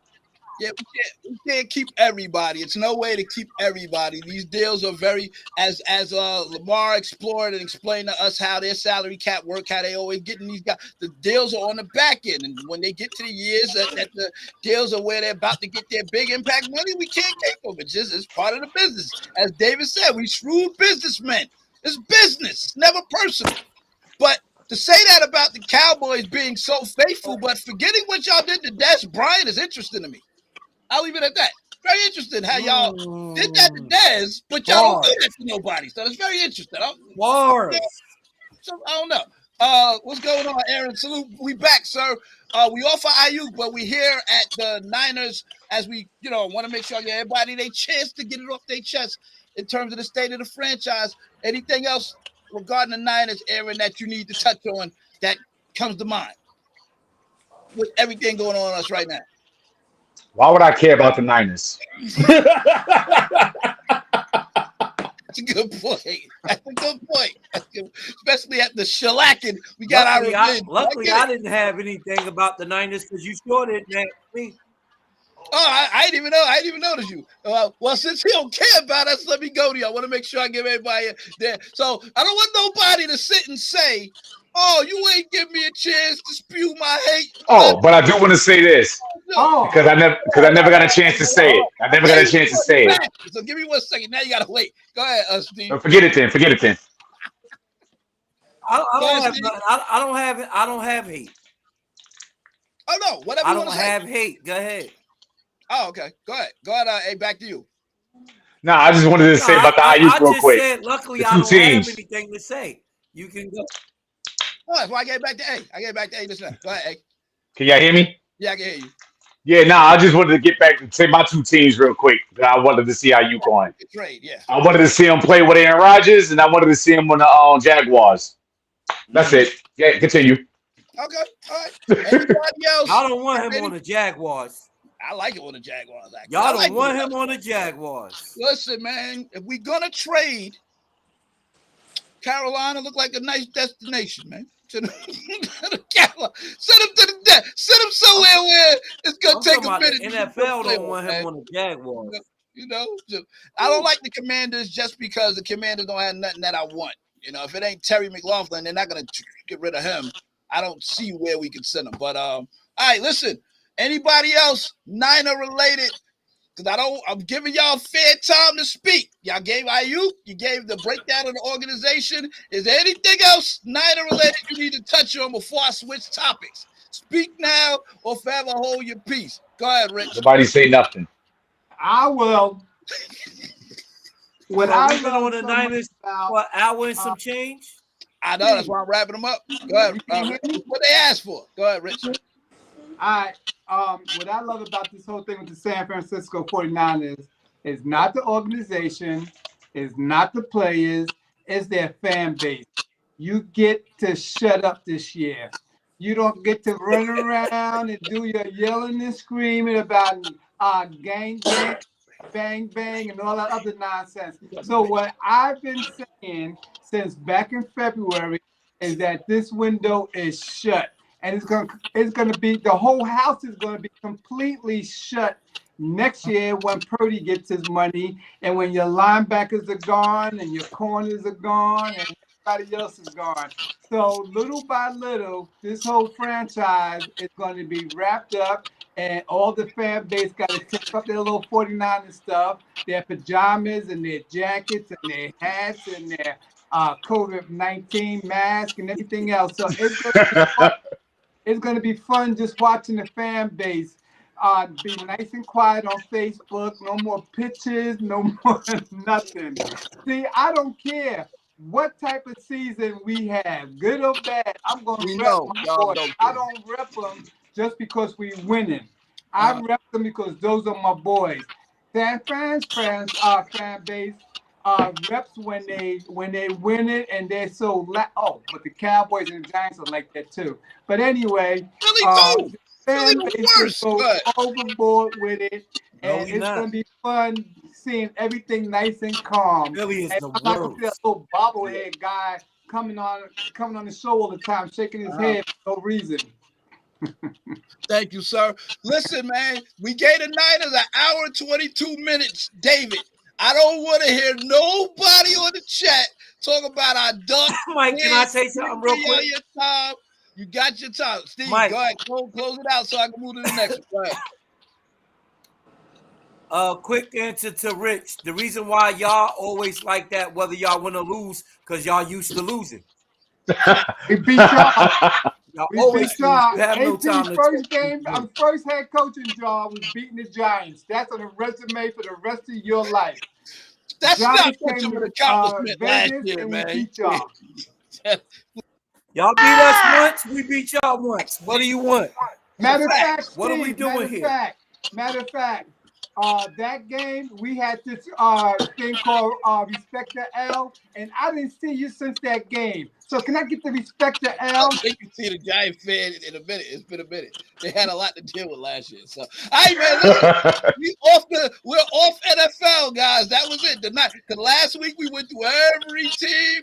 And now that was it for NFL. We gave the Niners a whole hour and 24 minutes. So thank y'all for my Niner Nation is very excited about you. I got a whole lot of sound bites out of this. I appreciate y'all, and I'm gonna tag the Niner Nation so they can hear all the foolishness that got spoken today. And some valid points to it at the same time. We on to the next one, man. Listen, 7 wins for y'all. Look, I'm gonna do this a segment now. Bronny James watch. Let's see what's going on, man. Look, he's been 4 games in. I said what I said. I don't care what I said. David, I gotta go back to the beginning. No, I'm gonna start with Aaron on this one because Aaron, you disappeared and came back. I'm gonna start with you. Aaron, what is your take on how Bronny looks now? He's drafted. He's playing some games. I think he just had 8 points the other night. What is your take? Here's the thing. There's 2 parts to this question. Does he deserve to get critiqued or does he deserve a pass as a 55th pick? What is your take, man? Anybody that you're paying attention to, whether it's Summer League, D-League, or NBA, of course they need to be looked at and evaluated and see how good they are, how good they play, or whatever the case may be. So yes, he should, and especially because He came out of college, whether he played 14 games, 4 games, 7 games, whatever, and teams picked, other teams was interested in him. Lakers picked him up. Some believe it was because of LeBron. Others believe because of his play or whatever the case may be. What was the second part of the question? Basically, you answered it. Does he deserve to get critiqued, or should he get a pass? Yeah, he does. But now I do want to. I don't know if you asked me this or said this, but I do want to say this. I think he's getting a lot of criticism because he's LeBron's son, but at the same time, and I'm gonna call it what it is. In my eyes, he's playing piss poor. The recognition that he's getting because of how he's playing. Like, I understand he's a rookie, and there was one game I think he took up 27 shots and made 4. First of all, I didn't know he had the green light like that. That surprised me. I didn't know he had that. Go ahead. Now, he's playing against grown men, and I said this when I heard he was entering the draft, and I'm gonna stick by it. His first 2 years, if he lasts, he gonna get cooked. But I will say this too: if he keeps working and playing into the organization. Remember, and I'm not comparing him to Kobe. Please don't. But what I'm saying is, Kobe first 2 years, he air balls, not clutch. It took something to get him to that point. And I think Bronny has that same thing in him. It's just going to take something or someone outside of his father, outside of his NBA quote unquote uncles that speak to him and stuff like that. It got to be something within himself to click to get him to that next level. I like that. I mean, I don't see it, but David, what say you, Steve? You after David? I'm getting my basketball guys in here quick because I know y'all all like b-ball, and I gotta see David. Couple games under his belt. What you think, sir? You impressed now? You convinced? What's going on? I'm gonna say this, and we were all here last year at this exact time when Wemby played his first 2 games. We were all like, some people was like, oh my God, he's playing so bad. Oh my God, he's doing this, right? And he turned out to be Rookie of the Year. I'm not saying he's going to turn out to be Rookie of the Year. True. Yeah. That's a fact. I'm not saying that Bronny's going to turn out to be Rookie of the Year. I don't even know if Bronny's going to turn out to be a pro. But to be the 55th pick in the draft, the attention that he is getting, the impact that he is having, and I'm going to get to the impact in a minute because y'all don't understand the impact that he's really having, is kind of unreal. Bronny James has sold 600,000 jerseys. He averages 2 points a since the game, time that bro. he's been drafted. No, hit me out. David, where you get that stat from? Because I have not seen that anywhere. Where you get that stat from? Hear me out. They said in the summer, right now in the summer league, he's had the highest jersey selling right now. He has sold 600,000 jerseys from the time he was drafted to now. Okay. Right? Because of shows like this and every show on this planet, his name is mentioned every other day. When I every other day, every day, every other hour. His viewership and followership is at an all-time high, right? So if he even flames out at basketball, he's winning in life. So let's get that all straight with Bronny James. As far as basketball right now, 19 years old, jump shot is not there. Defense was there one game. Other than that, he looks lost. But it's a 19-year-old playing against grown men. Let's give him a chance. Nobody's even giving him a chance. We just, boom, oh, he's horrible. The second overall pick in the NBA draft yesterday went 0 of 25, 0 of 7. That was my from point. 3-point range, and None of y'all know who the second pick is. And nobody said anything. Who? Tell me his name. I'll wait. I haven't heard none of y'all ever mention him. Alex Dre Star. Star from the Washington Wizards. Alex Dre Star from the Washington Wizards. Thank you for answering. Yes. Steve, it's been 5 shows and they won't answer that till today. Thank you.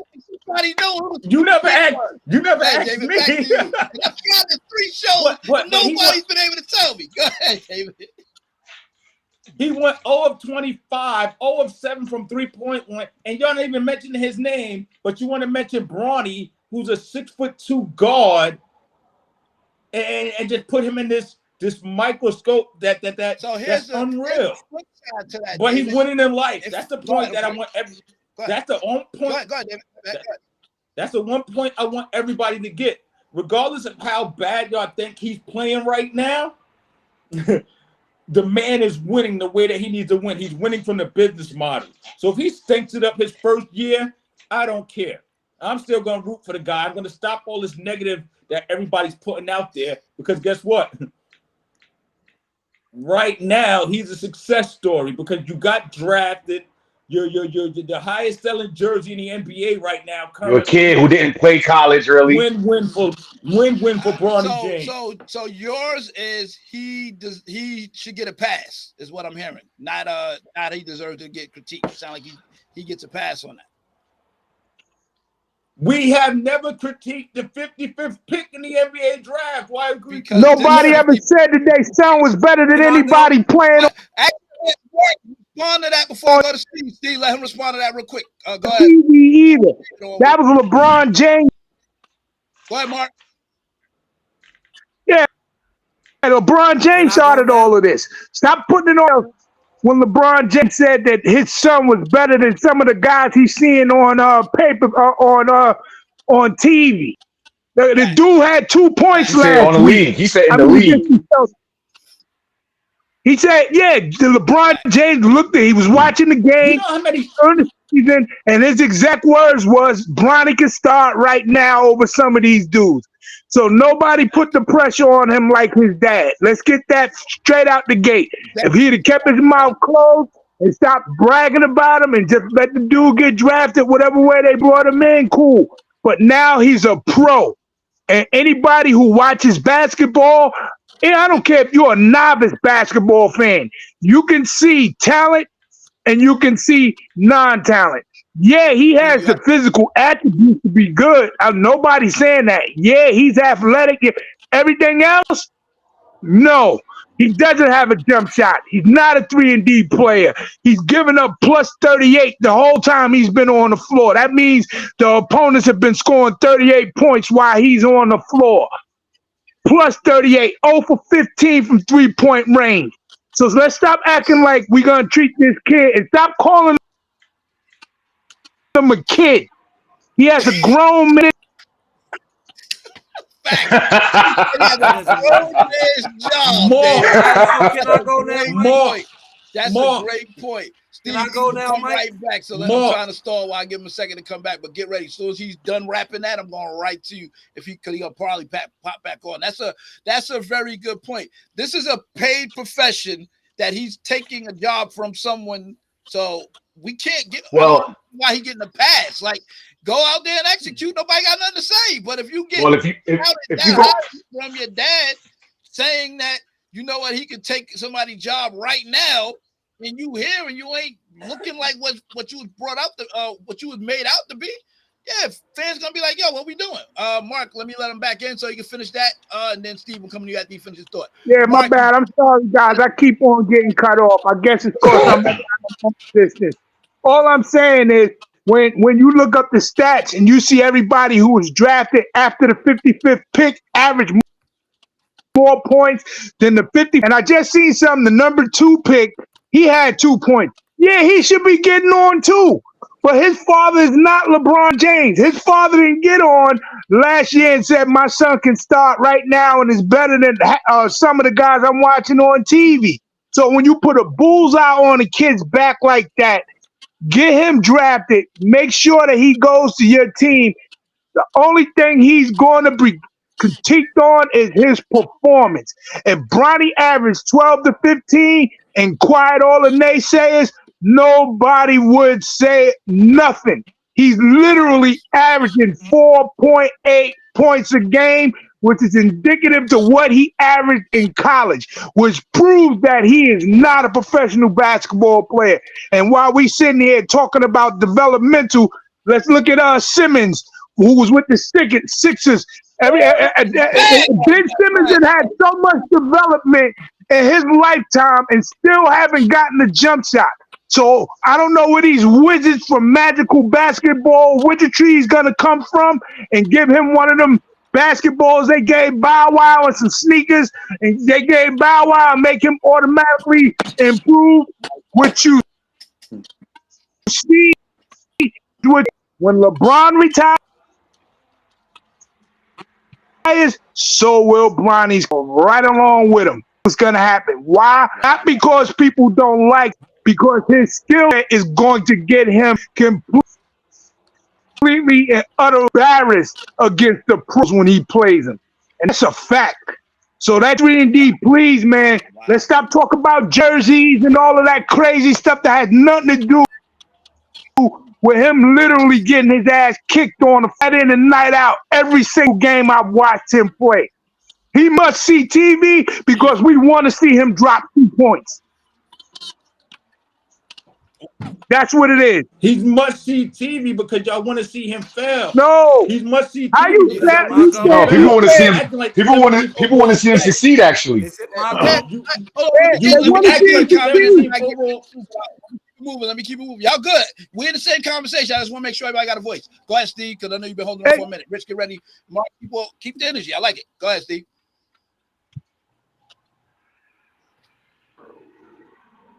Go ahead, Steve. All right, so Steve, I got you. All Okay. right, so here's my thing with this whole Bronny James thing.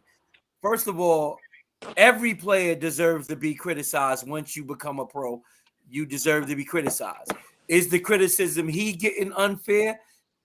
A little unfair, yes, because he is the 55th pick, and he's getting the critique because of who his dad is. You know, no matter where he was picked, we all knew he was going to have those eyes on him regardless. This is why Michael Jordan's sons never made it to the league, and Marcus was actually good enough to probably make it to the league. Yeah, you're right. I know. But he got into trouble, you know. But is the criticism fair? It's not fair, but you had to expect it. You know, same thing happened to Lonzo Ball. Now, Lonzo Ball was the number 1 pick, so it's a little bit different. But his father did number 2. You're right, my bad, Mike. So his father did kind of put the bullseye on his back with the stuff he said too. But you had to figure that he would have this bullseye on his back because who his father is and where he got drafted at to the Lakers. You know, not position, the team he went to, that story franchise that is the Lakers. That's number 2. But then the thing is, what I look at is Mark said it's because he's only dropping 2 points. I don't feel like it's because he only dropping 2 points. I feel like it's the manner in which he's only dropping 2 points. When he's shooting 12 that's what I meant. for 1 and, you know, getting 2 points. That's horrible shooting. That's when it's, if he was shooting, you know, 1 for 1 or 2 for, you know what I'm saying? If he had at least was shooting like 40-30%, it wouldn't be as bad. But he's shooting at 20-something%, you know, which the second player drafted, Alexandra Starr, he's shooting at like 19%, which is horrible in itself. You know, you don't draft a number. and let's not forget his free throws. Yeah. To shoot that bad. Yeah. But I think it's the manner in which he's only averaging 2, because he's getting a decent amount of shots and he's still only averaging 2 points. I think that's the problem. You know, he's gonna. Yo, he could I knew ask what came with the prep. Stevie? What we always say about LeBron is he lived up to the hype, and that's what people give him his props on. So of course that would put the lens on Bronny James. He had to know that was coming, you know, and especially with his dad in the Olympics.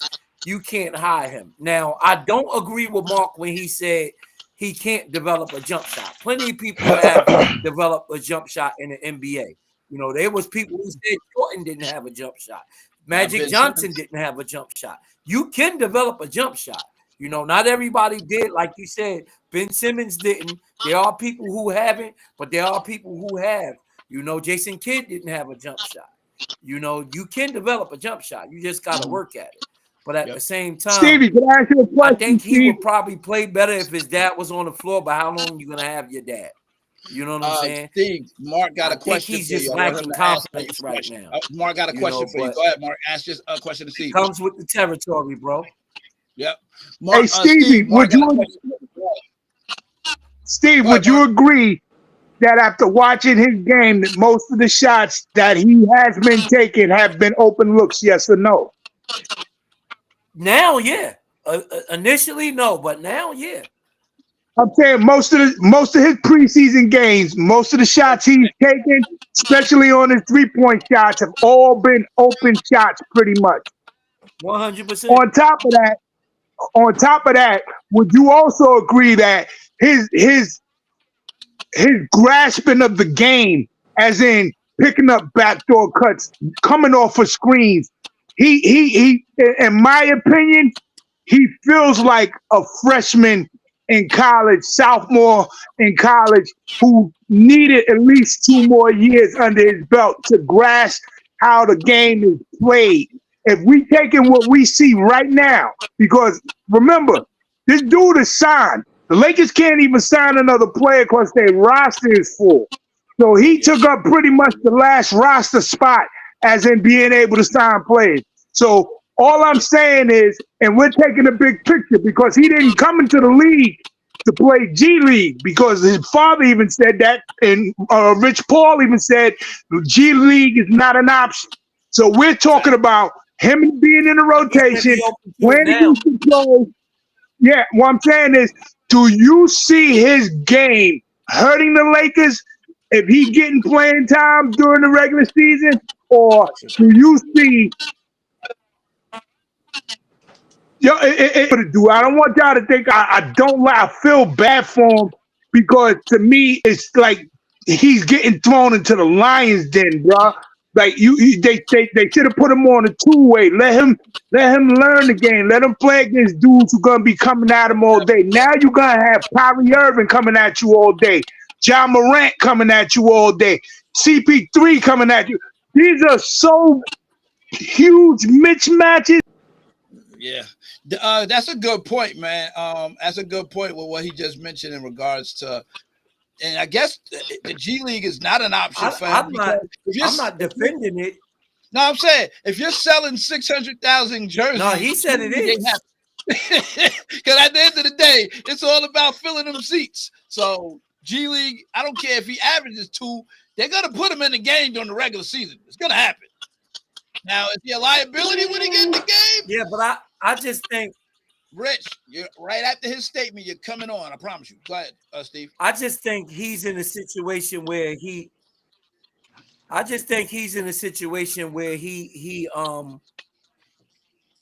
just lack a lot of confidence. You know, I think he's not his father, and I think his father has to understand that more than anybody. He's not him.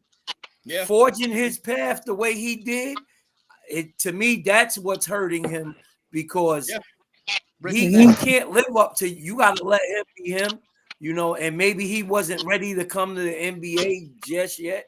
I'm not saying he was. I'm not saying he wasn't. I'm just saying I feel like he just was put in a position where he has too big of a hype to live up to, that he may not ever live up to it. And now he lacks a lot of confidence. Number one, feeling all alone on the court, because even if your father on the court with you, he can't hide you. No, you still got to cover your man. That's a fact. You still, if you got the ball in your hand, got to beat that defender. Yep. Thank you. I'm not saying he can't. I'm just saying I just feel like he lacks a lot of confidence because of the situation he's in. LeBron James Sr. back was against the wall. He had to make the league. Yeah. Junior, he didn't have to make the league. He'd have been just fine if he wasn't in the NBA. That's a fact. That's a fact. Dad set it up for him. Yeah, that's a good point. Good point. Rich, the floor is yours, sir. Give us your insight, coach. I mean, I know you're a football coach. You don't do basketball. But talk to us in regards to, does he deserve the criticism? 55th pick. What's your take on this whole thing as we've now watched and observed for a couple of games now? What you think? Hey, last year the Raiders picked 7th pick. We picked up Tyree Wilson. He came. We picked him up. 6'7", and he had an injury during college. Okay. Affected his whole season last year. This is the same thing with Bron. Whatever happened to him it still has an effect on him.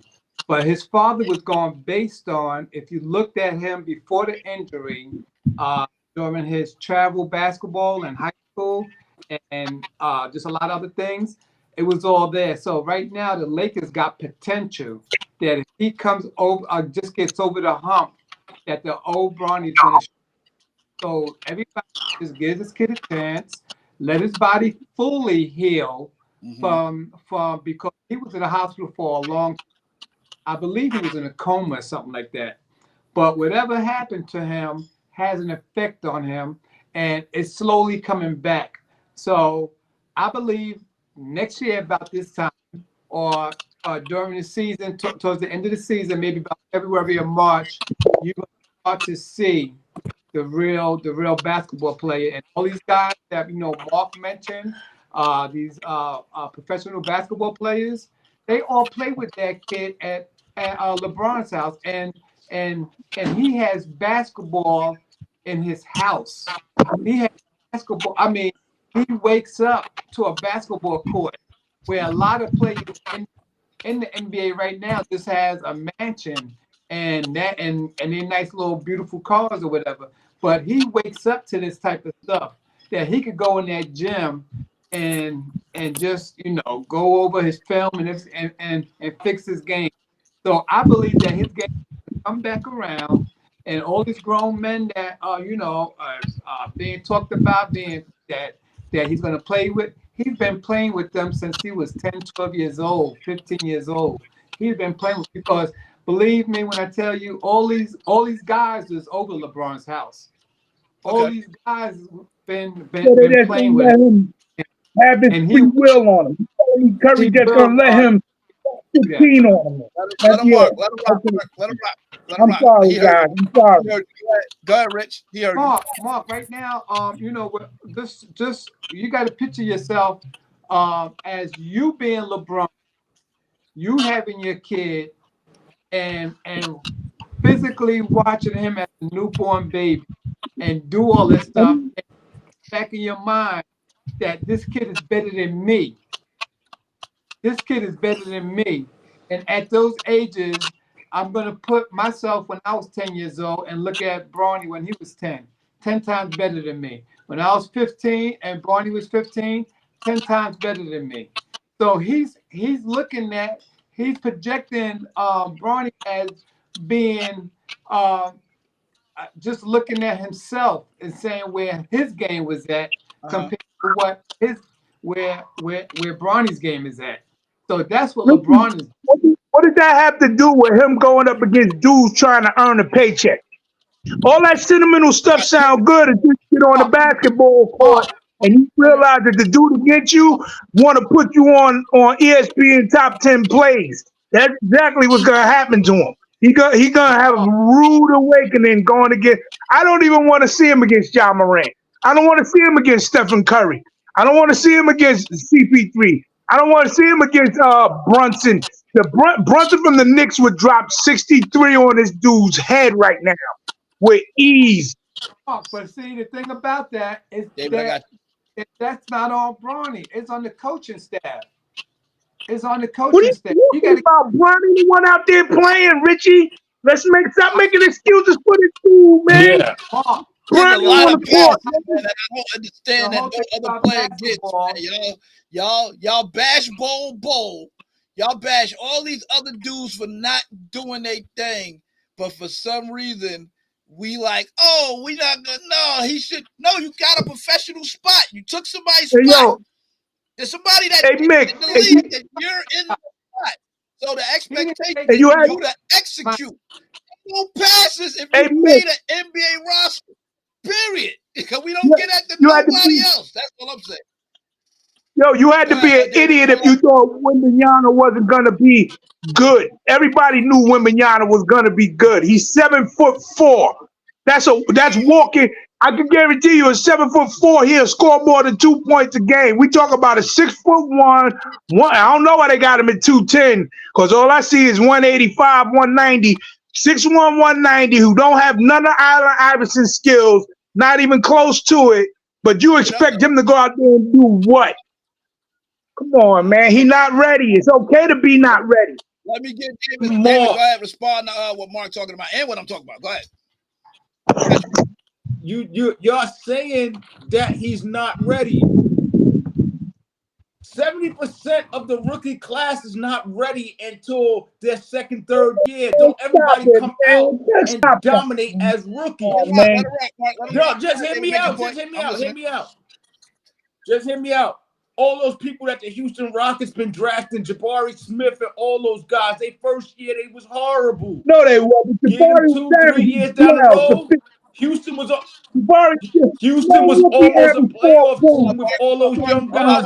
I'll let you rebuttal, but I want to make sure I hear him. I want to make sure he gets his point out. Go ahead. Houston was almost a playoff team because all those guys had time to develop in year 3, right? So don't get it twisted like he's not gonna have time to develop.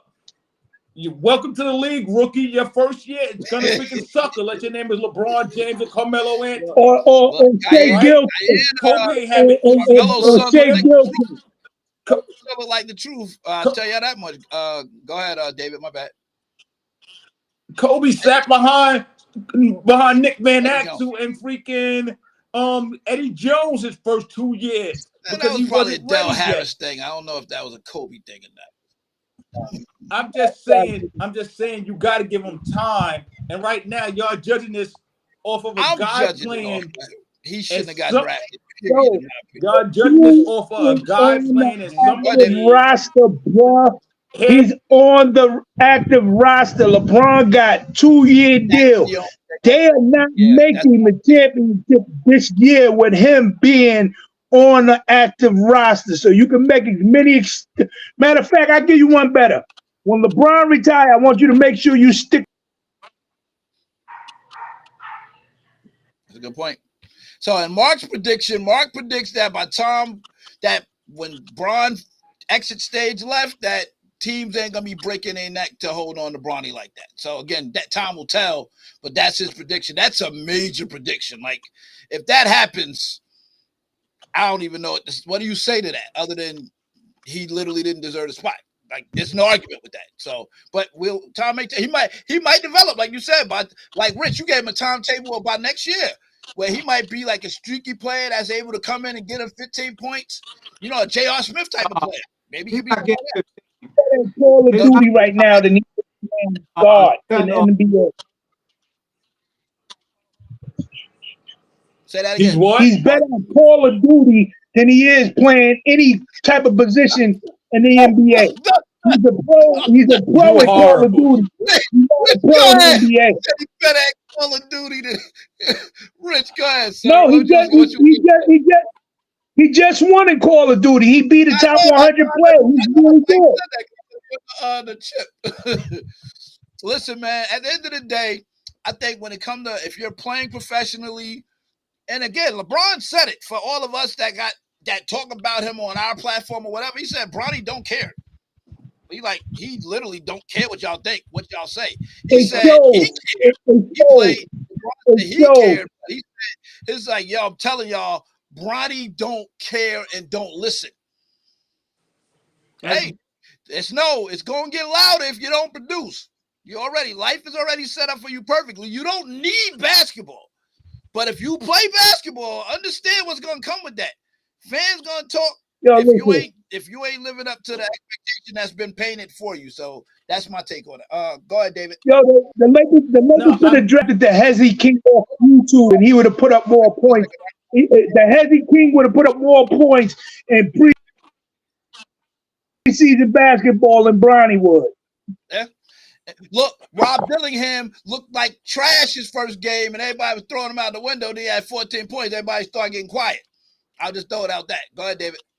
I'm just saying, y'all going off a summer league like this is something like 80% of those guys are going over to Europe next year. I mean, after this, before the season starts. once, let me finish, Mark. Let me finish, Go Mark. ahead, David. Mark, hold up, Mark. Let him go. Go ahead, David. Once he gets time to accumulate to his actual players and play in a system, he's gonna be a functional NBA player. I'm not saying he's gonna be great, but I'm saying, you know how many bad point guards stick around in the league, averaging 5 points and 5 assists for 13 years? A lot of them. Come on, man. Can you? Come on. Good, David. When they average them kind of points, David, I don't know about that one. Mike, Andre Miller stayed in that the kind of league. point. Mike, Andre Miller stayed in the league. Andre Miller was an 14 all-star 1 year. What you talking about? No, he was One not. Not in Cleveland, Andre not Miller, anywhere. he played with Cleveland. I know exactly what you're talking about. Andre Miller was an all-star 1 year. He Maybe played not in the maybe league for all-star, 7. but he was definitely an all-star. He played in the league for like 13, 14 years being a okay guard. That's Yo, not Mick Like Bull. Hubert Davis and all these guys that played on the Knicks and played on the Nets stuck Yo, around Mick Bull. forever, 7, 8 years, and they had a good NBA career. But because his last name is James, everybody No. just not even Because giving his him a father chance to get said started. That's he was crazy. better than the dudes he was looking at on TV. Stop not saying that. Stop not saying his father said, from what I see on TV, my son Bronny can start for us right now. That's his words. His So wait words. until the season start and he's playing Oh, there in is a no system waiting. with He's already talent, blew him not up playing and with put him on Joe his from the pedestal. YMCA. Come All right, on. again, I'm under Ain't no waiting. the impression. Ain't no waiting. Yo, see you, Rich. I'm about to go to you right now. yo, Go ahead. Mick Boo. LeBron fans are just like Drake fans. Them some of the most sensitive dudes you could ever talk to, bruh. Talk to a Drake fan, he sound like he a LeBron fan. They make every excuse up except for the truth. The truth is, the man father said he was better than the pros that he's seen on TV. He comes into the summer league and come to find out he's not better than the worst summer league dude because he'll probably get roasted by him. These are facts. This is not me making it up to bash him. I'm looking at his game and what he puts up. Yo, I'm almost positive there's not one summer league player who didn't put up 4 air balls in the 3 games they didn't play.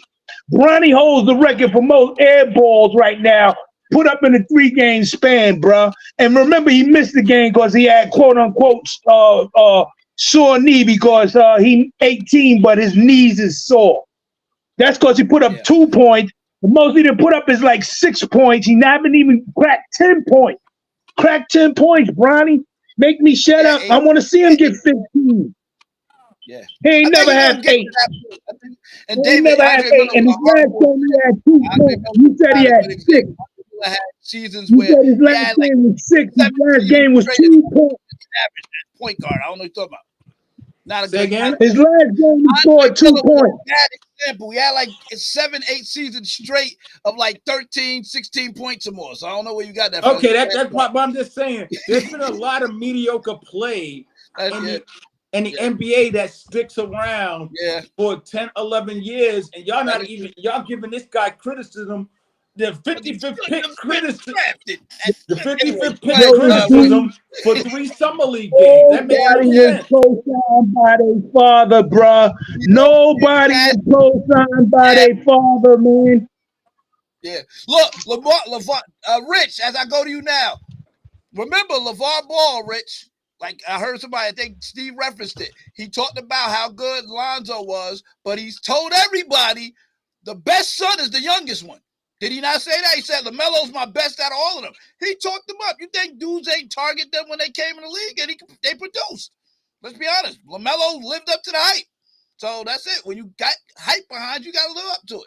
Again, it's summer league, so we can't jump out the window. But coming into the draft and getting a spot that, man, did you deserve it? We don't know. But now you're here. It comes with the territory. Go ahead, Rich. What was LeBron's name that the media gave him at the beginning of his career?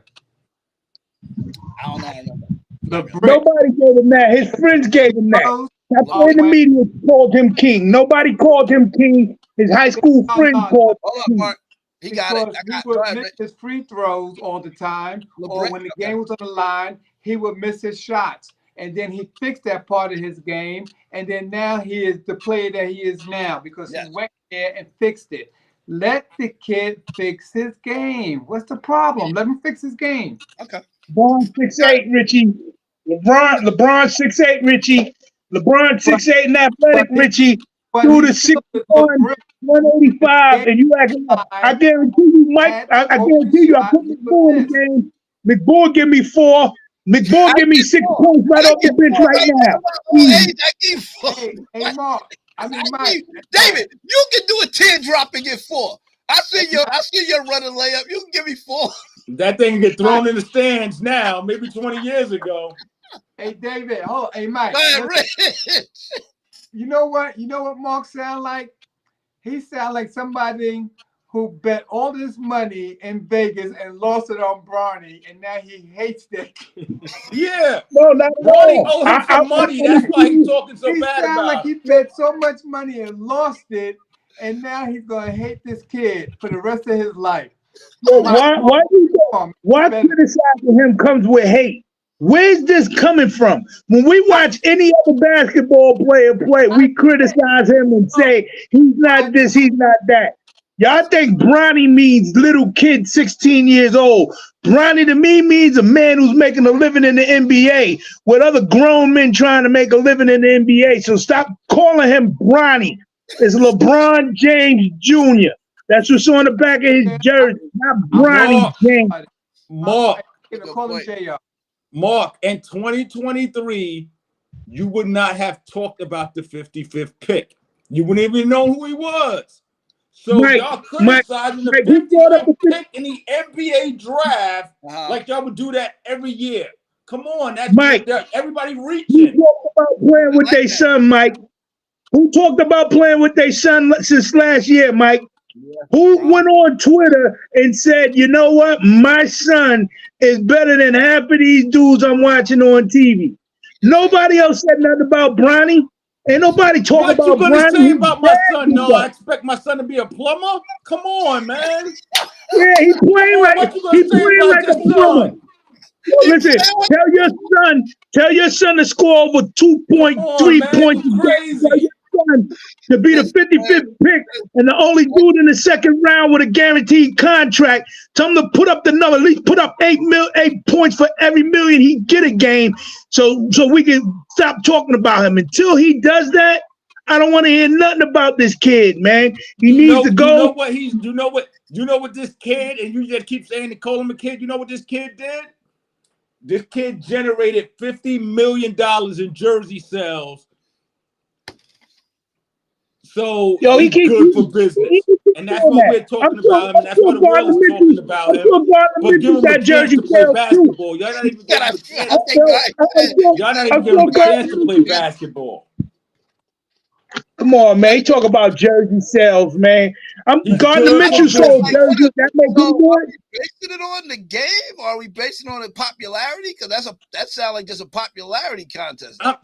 I'm saying at the end of the day, regardless if he lasts in the NBA 5 years, regardless if he lasts in the NBA 25 years, right? Yeah. He had an impact on the business. He had an impact, and he made money off of it. That's the only thing that he got a chance to, but y'all not even giving him a chance to show. Y'all not even giving him a chance to show that he's a good basketball player. Y'all drowning him out over summer league games. That's crazy, young man. If you got that spot given to you, if the spot got given to you and somebody else did not fulfill their dreams, go up there and execute, and ain't nobody got nothing to say. But if you took somebody's spot, somebody else got to go overseas because they can't play. So if you're in the NBA, produce. That's all. Produce and you shut everybody up. That's it. Nobody else in the second round. Nobody else in the second round got a guaranteed contract. Nobody. They all got two-way contracts. He don't have one. Yo, he said his agent works for his dad. His agent is local. He got a good agent. Works for his dad. His agent works for his dad, son. Literally. He has a good agent. He has a good Who agent. works I'm for not his mad at dad? him. Look, Who mad works at for him. his Let's set up. daddy? You're right. Let's call a spade a spade. His agent is best friends with his dad. That's like his uncle, son. He, Like, what are we doing? Smart hey, Mike, he businessman. owns that. Smart That's not Rich businessman. Paul's Hey, business. hey, Rich Paul don't got guarantee no me contract money. so I can go play ball. No. Listen, man. You know what, I like David? the combo, though. You I know like what, that. David? Rick, but again, I agree with Mark on something key, Rich and David and Mark. We got to stop calling him Bronny because his last name says Junior on it, James Jr. Yeah, So man, that's corny, man. grown man. They try to make him sound like a kid. Bronny. He ain't no Bronny now. That's a grown man. His father said he changed his name. Well, not legally, but his father said, I don't want to be. Bronny told his father, I don't want to be LeBron James Jr. Call me Bronny. So that man wants to be called Bronny. I'm calling that man Bronny. Is that what his name is? Is it Bronny James Jr.? His name is Bronny James Jr. He told his father he didn't want to be known as LeBron James Jr. He said, I want to be known as Bronny. So stop talking. Yeah, so that grown man want to be Bronny? I'm going to call him Bronny. It is. I got the name right. Rich, go ahead as we close this chapter. We gave the young man his time. I don't know if we're going to do another Bronny watch anytime soon. I might highlight another player to watch out for and see how they did.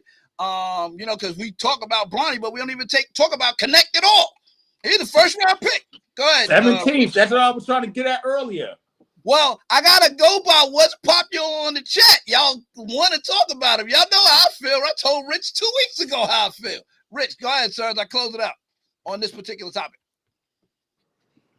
I don't know, man. Mark, I guess Mark's in my head because every time we open our mouth, he start yelling and then get cut off. So you know what? I'm gonna try to keep Mark's blood pressure down and let's move on to something else. He right though. I ain't never call that dude King James. I never call LeBron King James in my life. Not once in my life have I ever called him King James. I got one king, and it ain't LeBron James. So yeah, his name is LeBron James Jr., not Bronny. This might stem a little bit more if overall marking the whole LeBron thing, anything connected to that seem like it's just not his cup of tea. But I get it, man. I get it. So, all right, young man. Not that you care. Actually, I like him as a father. I think he's a good guy. I think he's a good father. I think he's a good guy. I ain't got nothing against him. What I do have against is when you put. I ain't got no problem with it. I do, but I do in terms of just because how I brought up, earn it. But get him in there. I ain't got no problem with it. Like Rich said, wife a lawyer. She want her kids to work in a law firm. Guess what? I got a law firm spot for you. Go ahead, I get it.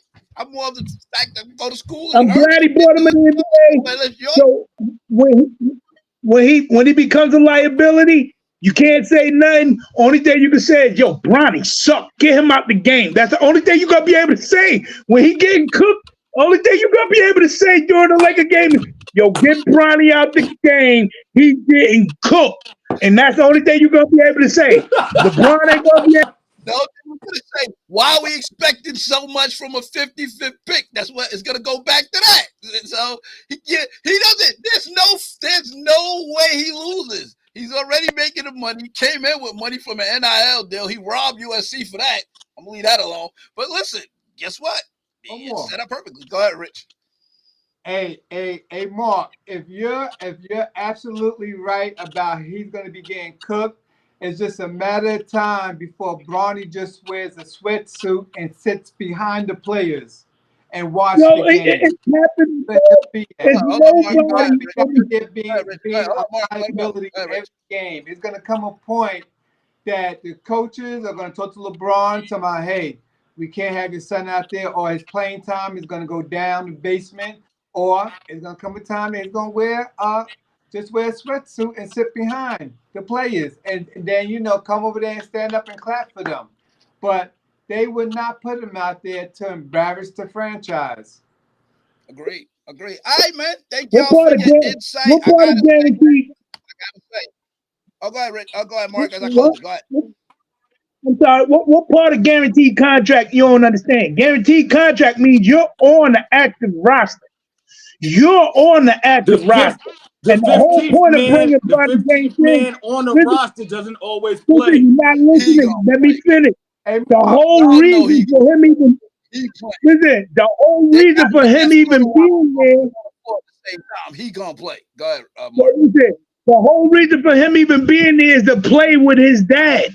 So y'all acting like he's not seeing the court. That's not why he's there. If that was the case, he would be playing Call of Duty and they would be leaving him alone. But he's in there on a guaranteed $8 million deal, and he with his dad. He's going to get cooked. And when we get cooked this first game, I'm gonna listen to you and Richie make an excuse. Yo, we know Stephen Curry had 45 on him, but and he did end up with like 4 points. So he did because listen, they're gonna have to hide him in garbage time. He'll come out and then maybe against Detroit, anybody who put Bronny in and give him about a 5-10 minutes, not 5-7 minute stint. But if you think he's not playing, stop it already. That's why he's there, to fulfill a dream of LeBron James, to play with his son LeBron James Jr., who's gonna get cooked, hibachi cooked. As soon as he step on the court against somebody with any kind of point guard skills or any kind of dribbling skills. Better not be a score. Matter of fact, look up who the Lakers play week 1. That's what I want to see. Thank you, Mark. Mark, I gotta give this to you for not because of the hibachi cook, but for everything else you said. Go sign the hibachi cook. Go ahead, Rich. Last thing on this, I gotta close this topic. I never said that he wasn't going to get playing time. What I said, if he's going to embarrass the franchise, he will be sitting with a sweatsuit. And if David's right about his jersey sales, well, then he paid his own contract with his jersey sales alone, paid for him to be on their team. So he's not only taking food out of I don't know whose mouth you're sitting there talking about, because anybody that went over to Europe and played, he wouldn't have sold the amount of jerseys that Junior? Should I call him Junior or should I call him Bronny? Because you keep telling me that he's not a kid, Burn so them. stop Bronny. But you keep calling him Bronny. They So gonna I call him Bronny is a I problem. didn't want to call him. So I don't know what it is to call no, but him. Is it y'all like to be Bron soft. Jr. or Y'all call like him when Bronny? it's soft I call name. him Bronny. Y'all want to be go, oh, that's Bronny, leave Bronny He was alone. bomb Leave and Bronny that alone. Don't talk bad about Bronny. Out of here, man. I can't wait. I hope he got John Morant week 1. I hope week As I 1 close this is in subject, Memphis and they as got I John close Morant. this subject, I just want the narrative of treating him with kid gloves to stop. Like, we got to stop doing that. Like, we don't do that for no other NBA player. We bash dudes if they don't produce. Markelle Fultz been getting cooked for the longest time. There's a bunch of people that, we don't talk about Kenya Martin's son. We don't talk. We'll do it. Like, we just don't do it. So I'm like, listen, if the kid is there, he got being a pro athlete is, if you don't produce, you get talked about. And unfortunately, well, not even unfortunately, because his life is great, dude, you're in a position where all eyes are on you because of your dad, and you're fulfilling a perfect script that's in LA. So guess what? They're gonna look for you to really produce it and come with it. Now, it's not going to hurt him, but we got to take the kid gloves off. And, oh, no, he's 55th. No, you a professional athlete. What come with that, you got to accept it. And like Mark said, once your dad is gone, you have to have already established yourself, because the NBA they real forgetful. They will forget what you've done for me lately and be like, all right, get out of here. All right, anything else before I close this particular topic? We're not talking about treated with kid gloves. The only thing that I said, and I'm going to keep on saying, is that whatever injury happened to him on the court, and he went to the hospital for it, then let him deal with that. I'm not talking about his basketball game because he already established that.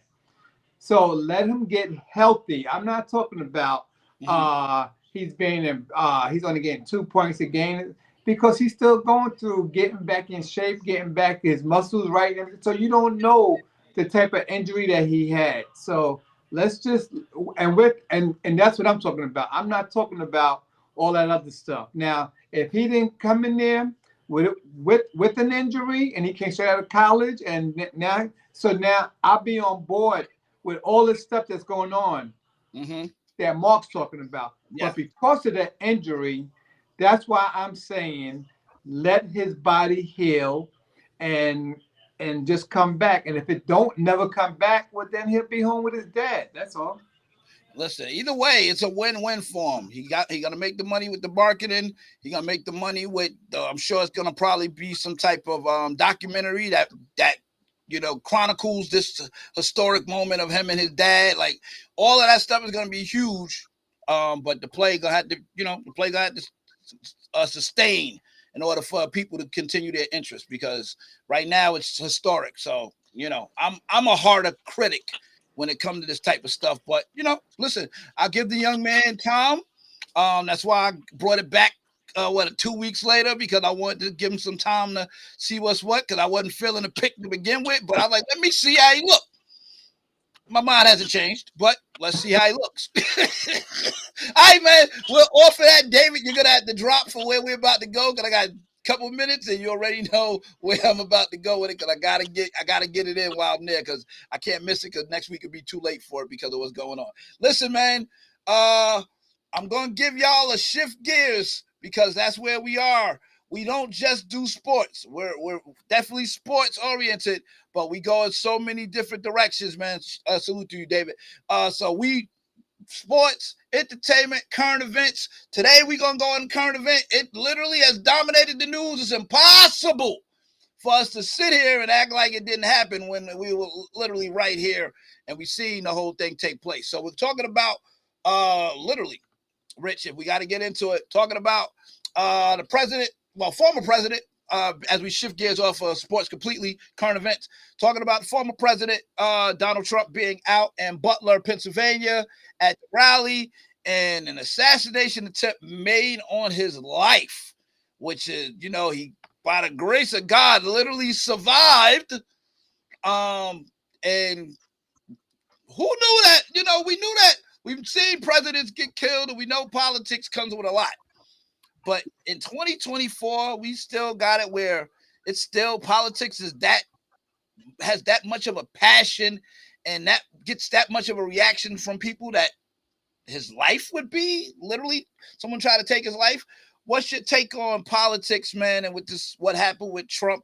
As much as you want to, chime in on that, and I get anybody else that want to chime in on that. Obviously, respectful conversation because we know politics is very sensitive to all of us. But at the same time, we want to talk about the assassination attempt and what it looked like to you from watching it, because I know what it looked like to me when I seen it. I was like, But go ahead, Rich. I don't believe that bullet went nowhere next to him at all. I believe that it's been something that that they've been cooking up because it's funny how the people who went to go see him noticed the kid on the roof and was pointing and telling the police officers that was there's a kid on that roof. The police officers never went. And both me and Mark worked at Hudson Catholic College as security guards. And one time, Vice President Gore came there. I don't know if any one of you ever saw when the president or vice president comes to town. Every car got to go at least 80 to 100 miles per hour nonstop, back to back. And there's at least 75 cars. So before Vice President Gore ever came to the college, 2 months before that, they tapped every phone on General Square that if they got any type of whiff about some conversation about to meet Vice President Gore up there, that they was going to put it to an end. So there's no way that because Trump is a candidate, he's an ex-president. So Yeah. the same type of stuff will be going on with a vice president. There's no way that the snipers was sitting there watching his kid on the roof and didn't take him out, and that he got off 5 bullet shots. He got off 5 bullet shots before they got him. So just the way it looked, like, you know, Trump heard the bullet, and he's like, "Oh yeah, I forgot," and then he goes down, and then he's on the ground, and because he was on his show, TV show, The Apprentice, and also on WWE, and he also did a couple of movies, that he knows how to do the makeup stuff, because it's funny how the blood just stayed in one area. It never came off his face to go on his shirt. Never was on his hands, and the blood comes and just stops. We all fell as youth playing whatever sport or doing anything, or even paper cuts, and the blood never stops. It never stops. It keeps going until you put pressure on it. Plus, he gets shot on the stage, and only Secret Service comes up there, not EMS. He don't get thrown into an ambulance. And then he comes out yesterday with a big paper on it. And again, if you get shot, your whole side of your face blows up. Your whole ear will blow up. And I know 4 people that got shot. 1 died. The other 3 told me that once you get shot, that whole bullet burns you inside. It burns. You can't tell me from his expression that thing was. And we all know that certain little things that happen to you, you want to sit there and do something, run or whatever. He goes on his knees. He's on his knees all this time. You get shot and you hear gunshots, and you're sitting there just laying down, and all the people are sitting there running over you, and now you get up with a little bit of blood on you that just stays in one spot, that nobody put pressure on, that not one Secret Service put pressure on his ear and had them run, that they left the whole ear out for everybody could see it.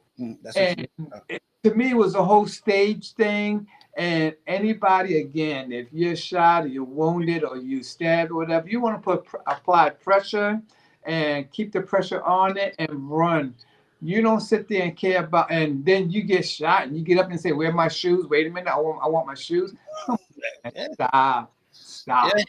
Yeah, listen, man, that's some good points you brought out there. I know, and Rich is not alone. For those that's watching this particular portion, again, Fans Club live show for the fans by the fans. We touch everything.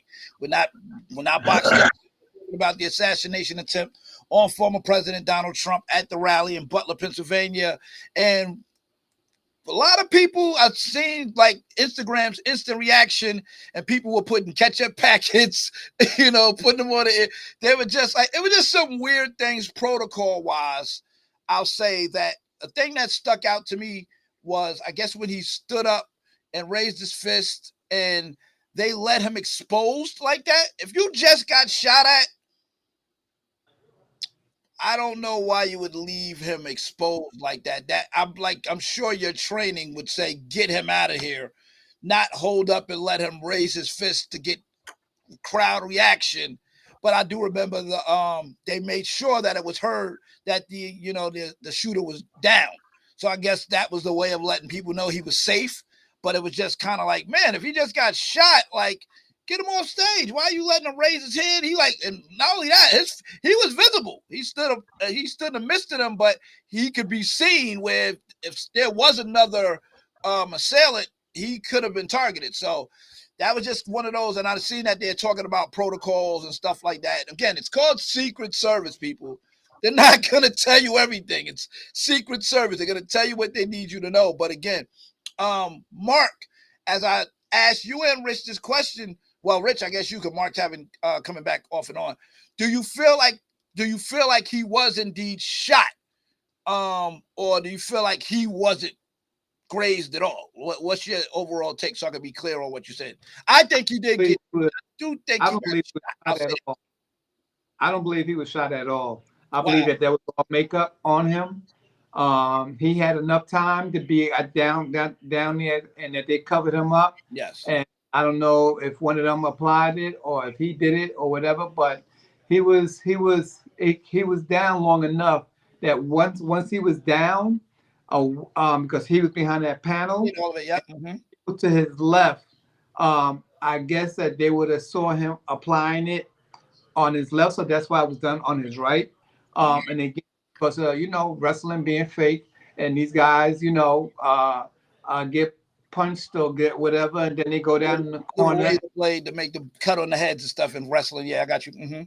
and then they cut themselves with a razor that they have in a razor somewhere, and they cut themselves. So if he really was cut, it was something that he did to himself, or if it was just makeup. To me, it's just makeup, because if you cut yourself with a razor, you're not going to stop bleeding.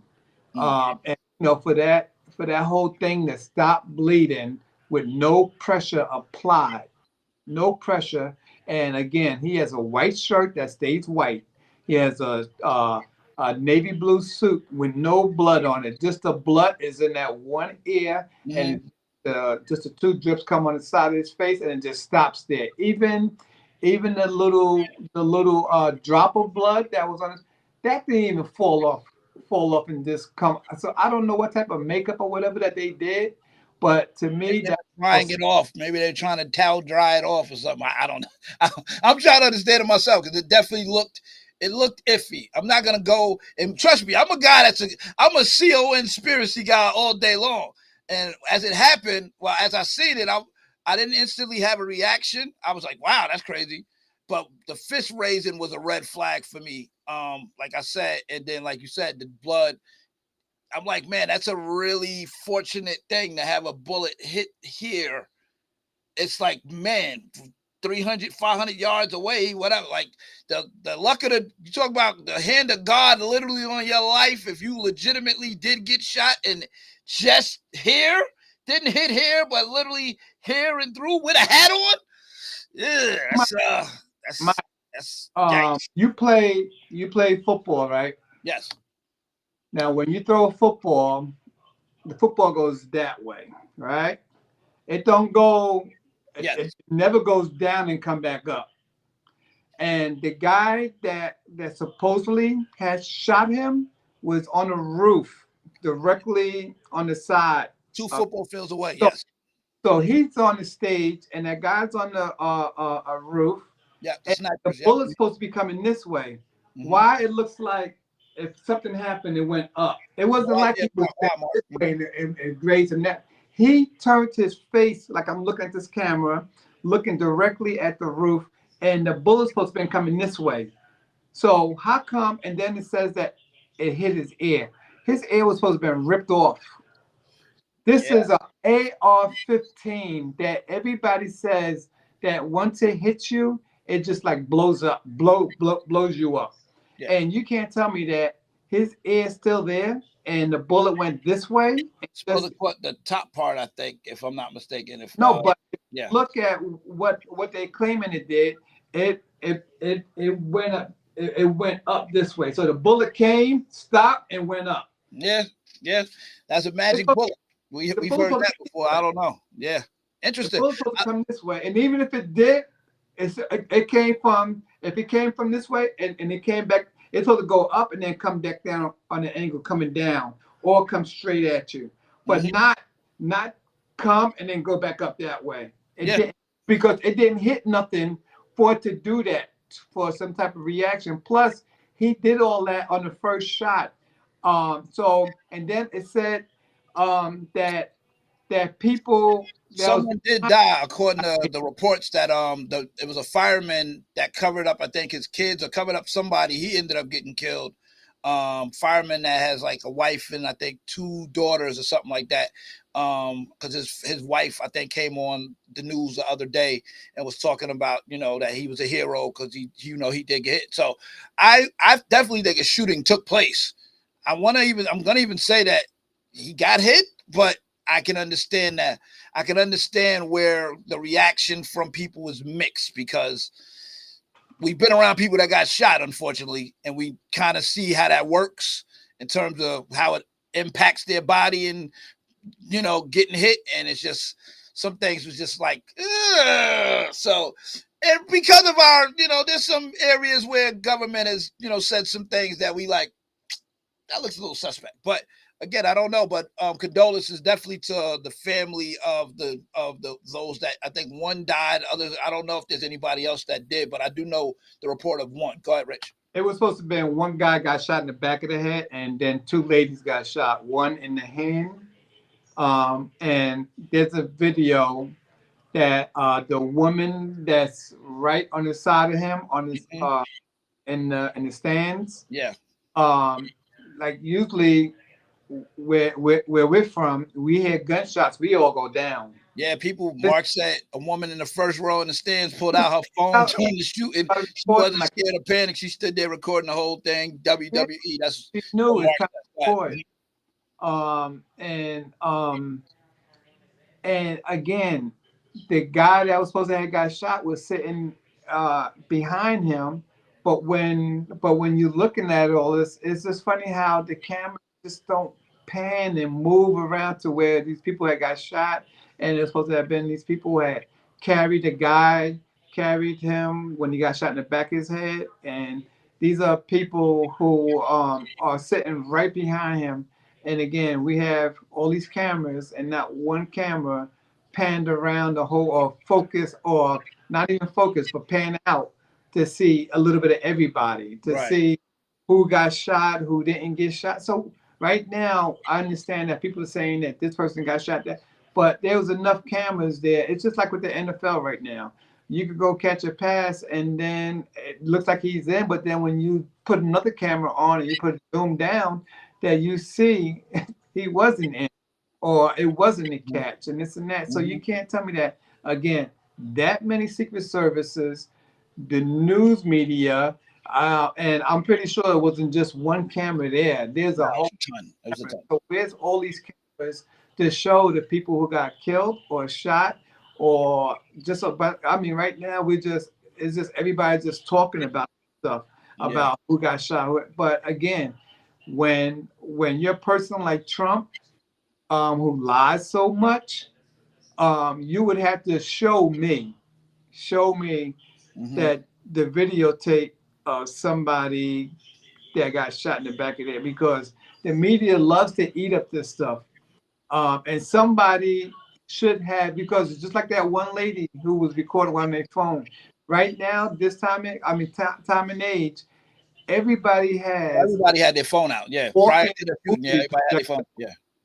You could just record anything, everything. Yeah. And where is that videotape of this guy who got shot in the back of his head, the two women who got shot, and then Trump, who blood mysteriously stops, but then yesterday he goes to do his little thing and he's walking around with it looks like a piece of paper on his ear. Yeah. What is the impact of, actually, before I ask that question, Mark said you had a sniper watching him, aim right at him and didn't fire his gun. According to reports, his team, you know, the snipers that are there to protect Trump, and, you know, I can't ask my military people unless they choose to chime in. But as far as I know, they cannot engage with the shooter until the shooter actually shoots, poses a threat in that sense. That's what is being reported, which is why they said the snipers didn't initially take the guy out. They had to wait and then respond. So I don't know. I'm not a military guy, so I don't want to speak falsely to that, but that is what I've heard on the big news networks, why the snipers behind Trump didn't take action as soon as they seen him. Mike, that's not true, because any law enforcement, this is a cop or anything, if you have even a pocket knife, they give you a couple of warnings to put it down.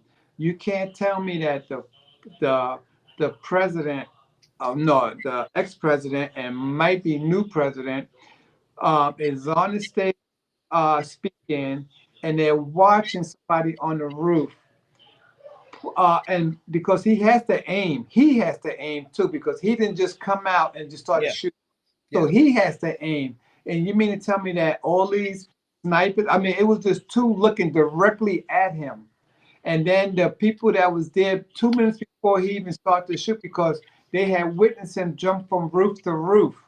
Oh, They okay. witnessed him do that, and that they claimed that they was telling the cops, the regular cops who live out there, Yes. He's on the somebody on roof. the roof right there. Yeah. Nobody runs up there, or he don't sit there and call Yeah, up the on cop did nothing. Yeah. the roof to get the president out of there, Yeah. because that right there would happen to anybody else, especially even Joe Biden. That somebody made it to the roof, and now he's just being on the roof, that they grabbing Joe Biden and they're running. And then they're going to deal with him. The whole roof is going to be surrounded. They're going to be on top of the roof with guns drawn or whatever, but he's not going to get that shot off. And then he's in the perfect spot. This guy's in the perfect spot to get, from that roof, it has a clear shot to the stage. Yeah. And it's just something that he misses. That people like him, this is what they've been doing since they've been 5 years old. Even though that they say that he's 20, but people like him been going deer hunting out there with their parents and do all kinds of stuff.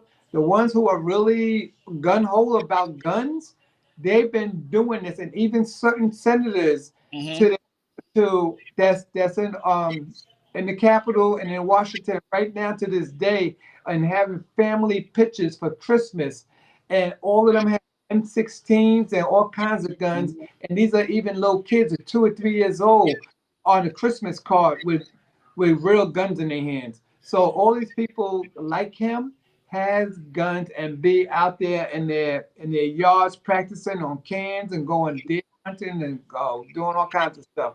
So you couldn't tell me that if he really wanted to, he would have killed that guy. Here's the thing, Rich. That was, I think, the most interesting fact that came out of this was finding out that the 20-year-old young man was a Republican. So that was the part that was like, what's going on with that? So that's why I kind of posed the question, what is going on? Because if he's a member of your party per se, and he's targeting you, like, politics, man, it's just a different animal. Like it brings out the worst in people, and it's like, we know that pull for power, it's no joke. That's why people want to be in those positions, but the threat that comes with that is just unreal. So, let me go to Mark's other comment that just came in. He said they would let Beyonce stay on stage if they knew a sniper went on a roof. They wouldn't. He probably said they wouldn't let Beyonce stay on. Yeah. Once they seen there was a sniper on the roof, it would just kind of changes everything. And, again, him being on stage for that photo op, it's like, why would you have him on stage for that photo op with the fish rays and the blood? But I guess threat neutralized. I don't know. All I know, it's it's gonna be, it's an interesting thing, man, for what takes place next during these rallies and things like that. What do you think it's done for his campaign? Is he unbeatable now? In my mind, I'm gonna tell you flat out, Rich, he is unbeatable. There's no how does he lose now? He literally looks like my wife said the term, like a martyr, almost like literally, he looks like invincible, almost. Like, as much as people may not like him, this happened and he stood up with, defiant. It's like, wow. So I think it's flipped. Probably it just added to, quote unquote, the mystique that goes with this particular, former president. What you think? Now, the thing about that whole thing is even though and Trump is the one that started this whole nonsense with what's going on in this whole politics in the whole world, and it's been ugly. Yeah, it's been ugly. He's the one that started this whole thing.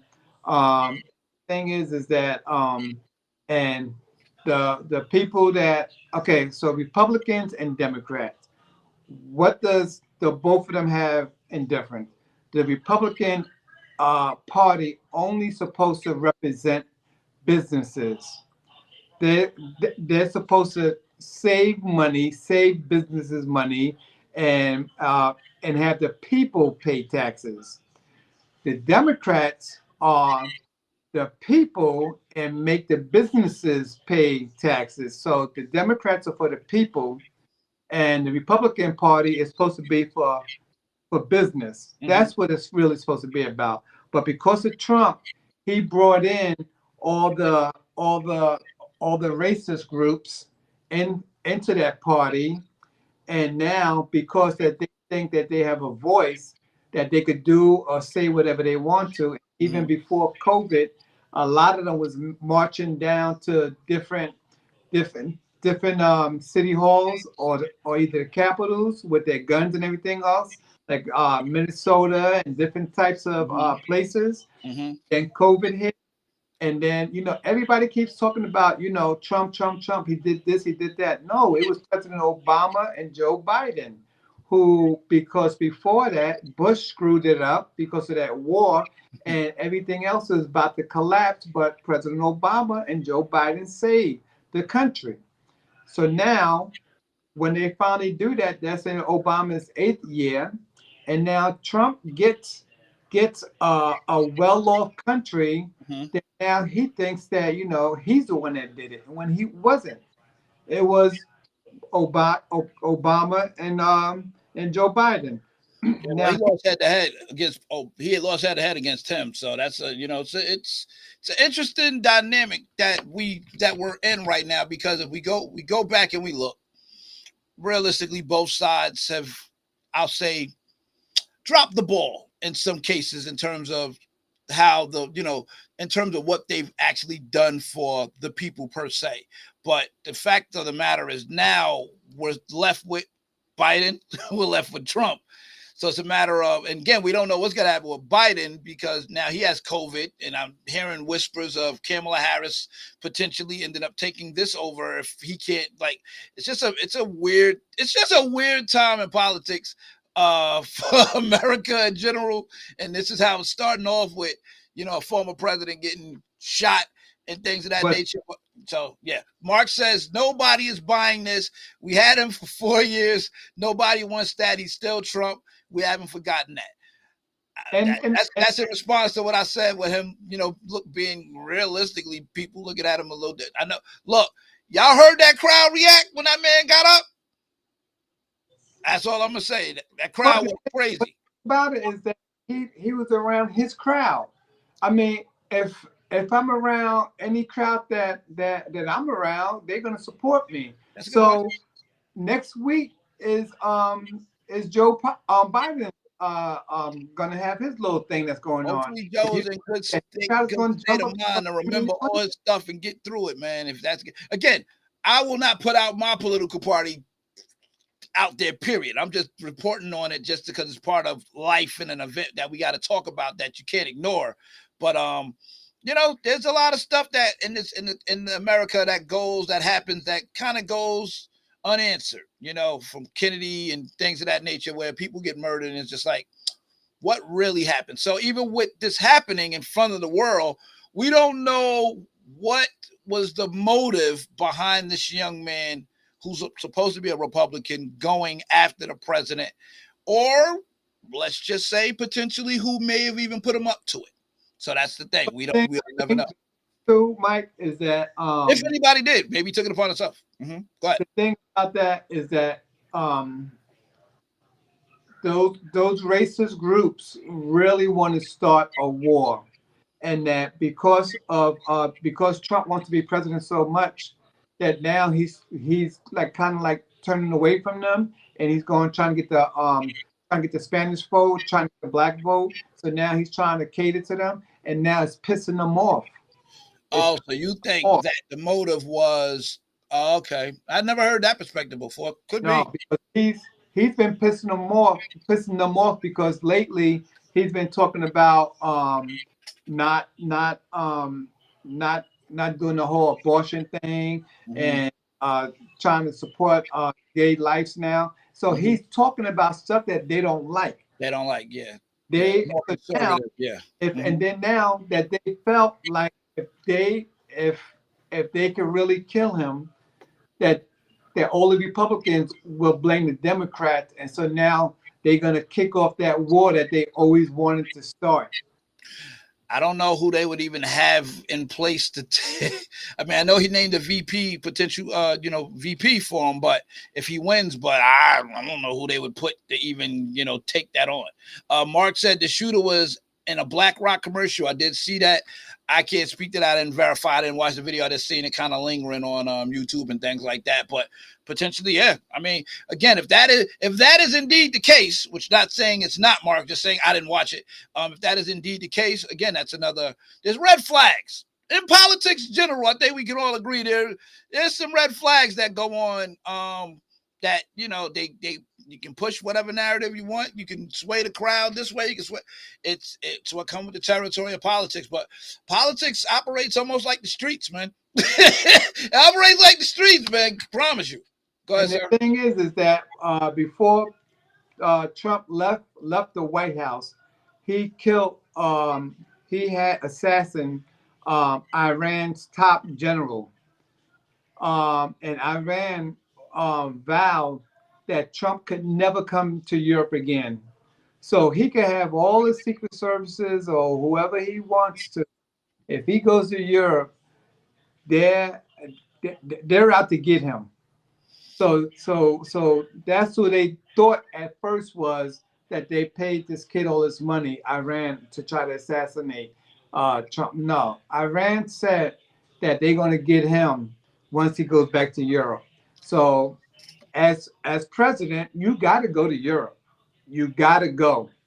And if he thinks that, him being a president is worth his life, and thinks the way that he killed their general was with a drone, and that's all that they make now, because they're selling them to Russia now. So they're making so many of them that if Trump was to go to Europe, and if he was the president, it's going to be some drones going that way.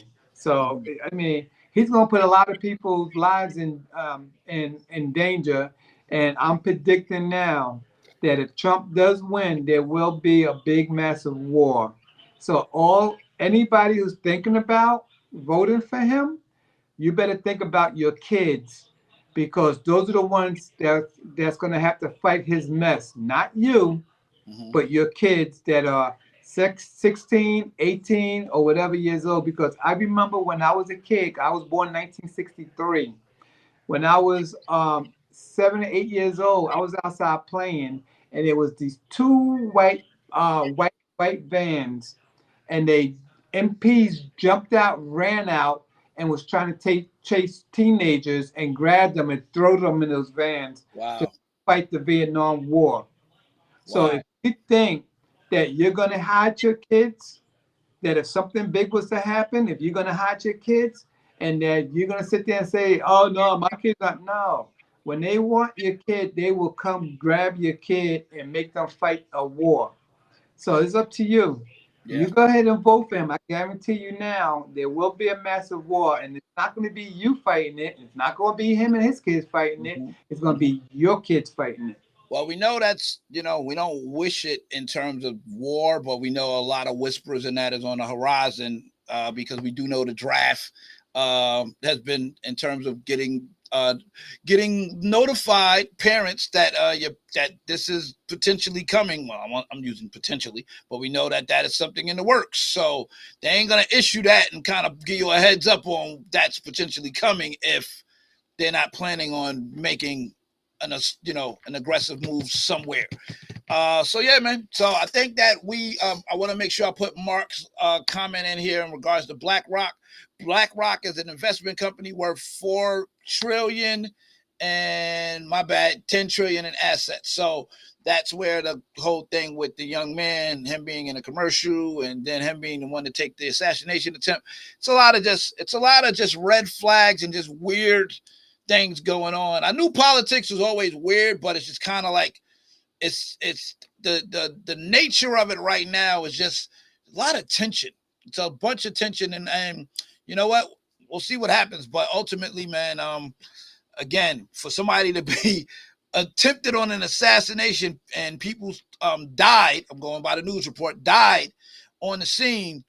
Listen, man, people shouldn't be losing their lives because of a political view. That's my personal view, period. Like, regardless of what party you're on or no party at all, should be losing your life over that. Like, that might happen. As I get ready to wrap this up, Okay. once. Hey, Mike, you hear me? Yeah, he's. Can you hear me, Rich? I'll make sure you can hear me. Yeah. You hear It's me? a lot deeper than some lonely, crazy kid who hates Trump. And that I noticed that is always sort of what's painted for most of the people that are like the shooters are kind of pointed out as being lonely, outcast, keep to themselves, bullied. That seems to be the trait for most of the people that get identified. How do they support us, though? But in the case of being a shooter, and I'm just like, I don't know, man. I'm gonna pay attention to everything that's going on. I'm skeptical in my areas, but I definitely feel like it's something that was worth talking about because it's like this affects us. Like you said, it affects your children. Whoever wins, if you're a U.S. citizen, it's gonna play a part. So it's worth having a conversation about. Go ahead, Rich. No, and the war that might happen, going back to that, is that if Iran does get Trump and do something to it, that's going to start the whole thing. So I don't. Before that, Rich. I think it might be. I don't even think it's tied to that. I think that's. I ain't gonna say who our enemies potentially will be, but I don't even know if they're the ones that we need to be worried about, according to what some of my I'll say my military brethren that have let me know like some stuff we need to be paying attention to. I didn't hear that. I didn't hear them mention. I get with Trump. I don't see Russia or China, the two biggest superpowers, fighting America. But because of both of them, linking up, but because I think Trump wants to be with them and then start a war with everybody else, trying to take over different parts of the country, world, and trying to start this whole big superpower thing. And I can see them going right through all the places that used to be Russia, and it's going to make England and everybody else, and Italy and everybody else get involved, France, and then that's where the whole nonsense starts. So I could see Trump trying to play the fence, but he really wants to be with Russia and China. But all his government officials, the higher ups, are going to make him help these all these Europe countries to fight against them, and if it might be an assassination from within the White House that has to kill him, because I mean it's really deep, and it's deep. It's deeper than we know, man. It's deeper than we know. We'll never know. Backroom deals, conversations that take place, we'll never fully know. What's given to us, the public, is what's given to us, the public. But those that are in the know, That's that's all I can say. It's above my pay grade, sir. Above my. So listen, it's about us. And when what, it's not really about us. It's about our kids, because we don't want our kids doing something that they have nothing to do with. Don't put them in that mess, man. Yeah. Fighting some war that they have nothing to do with, So unless because you have kids the same ages of all these kids. Yep. So if your kids ain't gonna fight, well, don't put minds in it. That's a good point. Very good point. Very good point. Mark, as I get ready to close this out, we're on our 3-hour mark. I'm like right there. So I wanted to make sure I gave this time. All our political heads, listen, y'all been asking for this on the chat, but it's a ghost town. None of you are visible. Interested. Y'all asked about it. It's been a big discussion on the chat that y'all really wanted to dive into this. I gave you the platform, and Rich and Mark, obviously the soldiers are exempt because I will not put y'all in a compromising position. And Rich, you've been respectful in terms of talking, and nothing that's in my mind that feels like it will, put you in a situation where you're in any kind of issue with government, put it that way, based on your comments. But the thing is, like, listen, y'all say y'all want to talk about this. I open the floor. I challenge you when this opportunities like this arise for us to talk about these current events. Don't duck and hide. If you had that energy on the chat, make sure you here to discuss your points and give intelligent responses and perspectives so we can be able to talk about this in depth, because it ultimately, sports is great and everything else is great, but it's real life, so police were notified an hour before the rally about the shooter, according to the Wall Street Journal. Yet another red flag. A bunch of red flags, man. I don't know if Secret Service dropped the ball. I don't know if they just didn't think it was a credible threat. I don't know if it was a stage thing where somebody had to get shot, but not him. I don't know. We'll never know what was what, except for the people that do. But I would say pay attention. And I will definitely say this, and it sounds cliche, but it's the absolute truth. Pray for this country, because it's going to impact us. So gotta pray for however you want, whoever you want, but pray for this country, because again, if you got children that age, as Rich is talking about, they're on the list. So it's like look, don't touch mine. Yours ain't going, don't touch mine. That's where I'm at. For real. All right, listen, man, appreciate y'all. Rich, thank you for being brave enough to stand in the fire. A lot of y'all on the chat, man. Let me look directly at the camera. Don't bring up topics that we bring to light publicly and then you go hide in the shadows. No, I need y'all stand on business, as the young people say, and let's talk about this and have a discussion, because it's this Fans Club live show for the fans, by the fans. That encompasses everything. It ain't just, we not boxed in. We talk about what is relevant for us to talk about in all walks of life. So salute to you, sir. Again, follow us on Fans Club Live Show at all of the social media platforms that exist. That's pretty much out there, wherever live streaming is. Follow us on Facebook, Instagram, Twitch, YouTube. Shout out to the YouTube viewerships. I see y'all out here leaving the comments today. Hashtag join the discussion. You will not, let me look at the camera. You will not find a show with this type of perspective from fans anywhere else. That is a fact. So want to give it to y'all. Salute to everybody that was on the show earlier that gave their insight into my Niners. I appreciate y'all. It wasn't even a lot of hate. It was a lot of perspective that I actually agree with. So to all of y'all that was on here, Rich included, because he rolled it out tonight like a G, gotta give it to you. Guru status.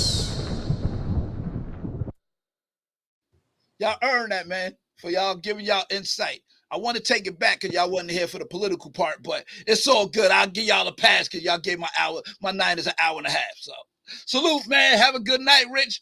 Talk to y'all, man. Look. Bang Bang Niner Gang is coming, but we'll see what happens. We will be back, and when we'll be back, we'll see what is going on. Sports, entertainment, current events, whatever it is, Fans Club Live Show, we're going to give it to you unfiltered. That's how we do it. Go ahead, sir. Hey, I forgot to mention, if anybody wants to play fantasy football with us, it's $100. Try to reach out to Mike and jump on board, because we don't know if the 14 people that's listed to play are all going to be in. So if you want to play, first owners with the $100 gives it to Mike. And we're going to have the last day of payment is August 31st. If you are not paid by August 31st and you want to play, you won't be playing. You're out, because September 2nd, Monday, 7 o'clock is the draft. And whoever's not paid in full, including me right now, I got to pay this week. But mission, I got to do it too. If you want to play, make sure you reach out to someone on the chat or someone on the Fans Club that you might know. And if it's somebody that I know, and I'll give you Mike's information, you give him a call, you give him the information you needed, and most of all, you give him the $100. But the prize goes to the winner, and the winner only. Nobody else, no first, no second, no third place. There's no cash in here. So you only the first place winner gets the cash and gets the trophy and gets his name called out all year, saying He's the champ. I got this. Yeah, Trey. I ain't gonna talk about Trey. I'll leave. But anyway, let's go out there. Let's go have fun. Make sure if you're gonna do it, do it. Make sure you get in contact with Mike. Get the information again. Get the phone numbers, whatever you need, and let's do it because I plan on winning this year. Yep. I'm going to no contest. I'm not going nowhere. I'm not letting a computer pick my team. You ain't going to Kumo D concert this year? Now you're gonna be. And I'm here.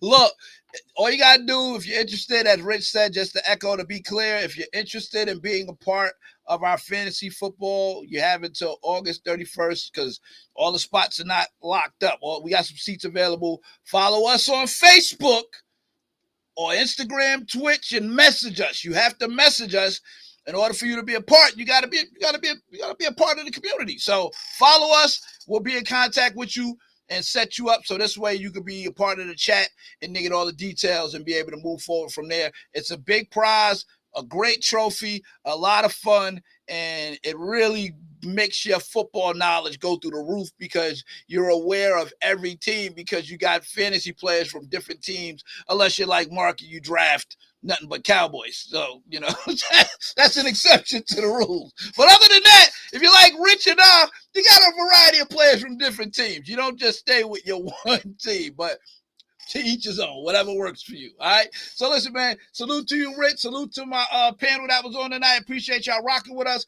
Fan Club live show for the fans, by the fans. Y'all be blessed. Have a good one. And I promise you, again, nowhere else will you hear this type of insight.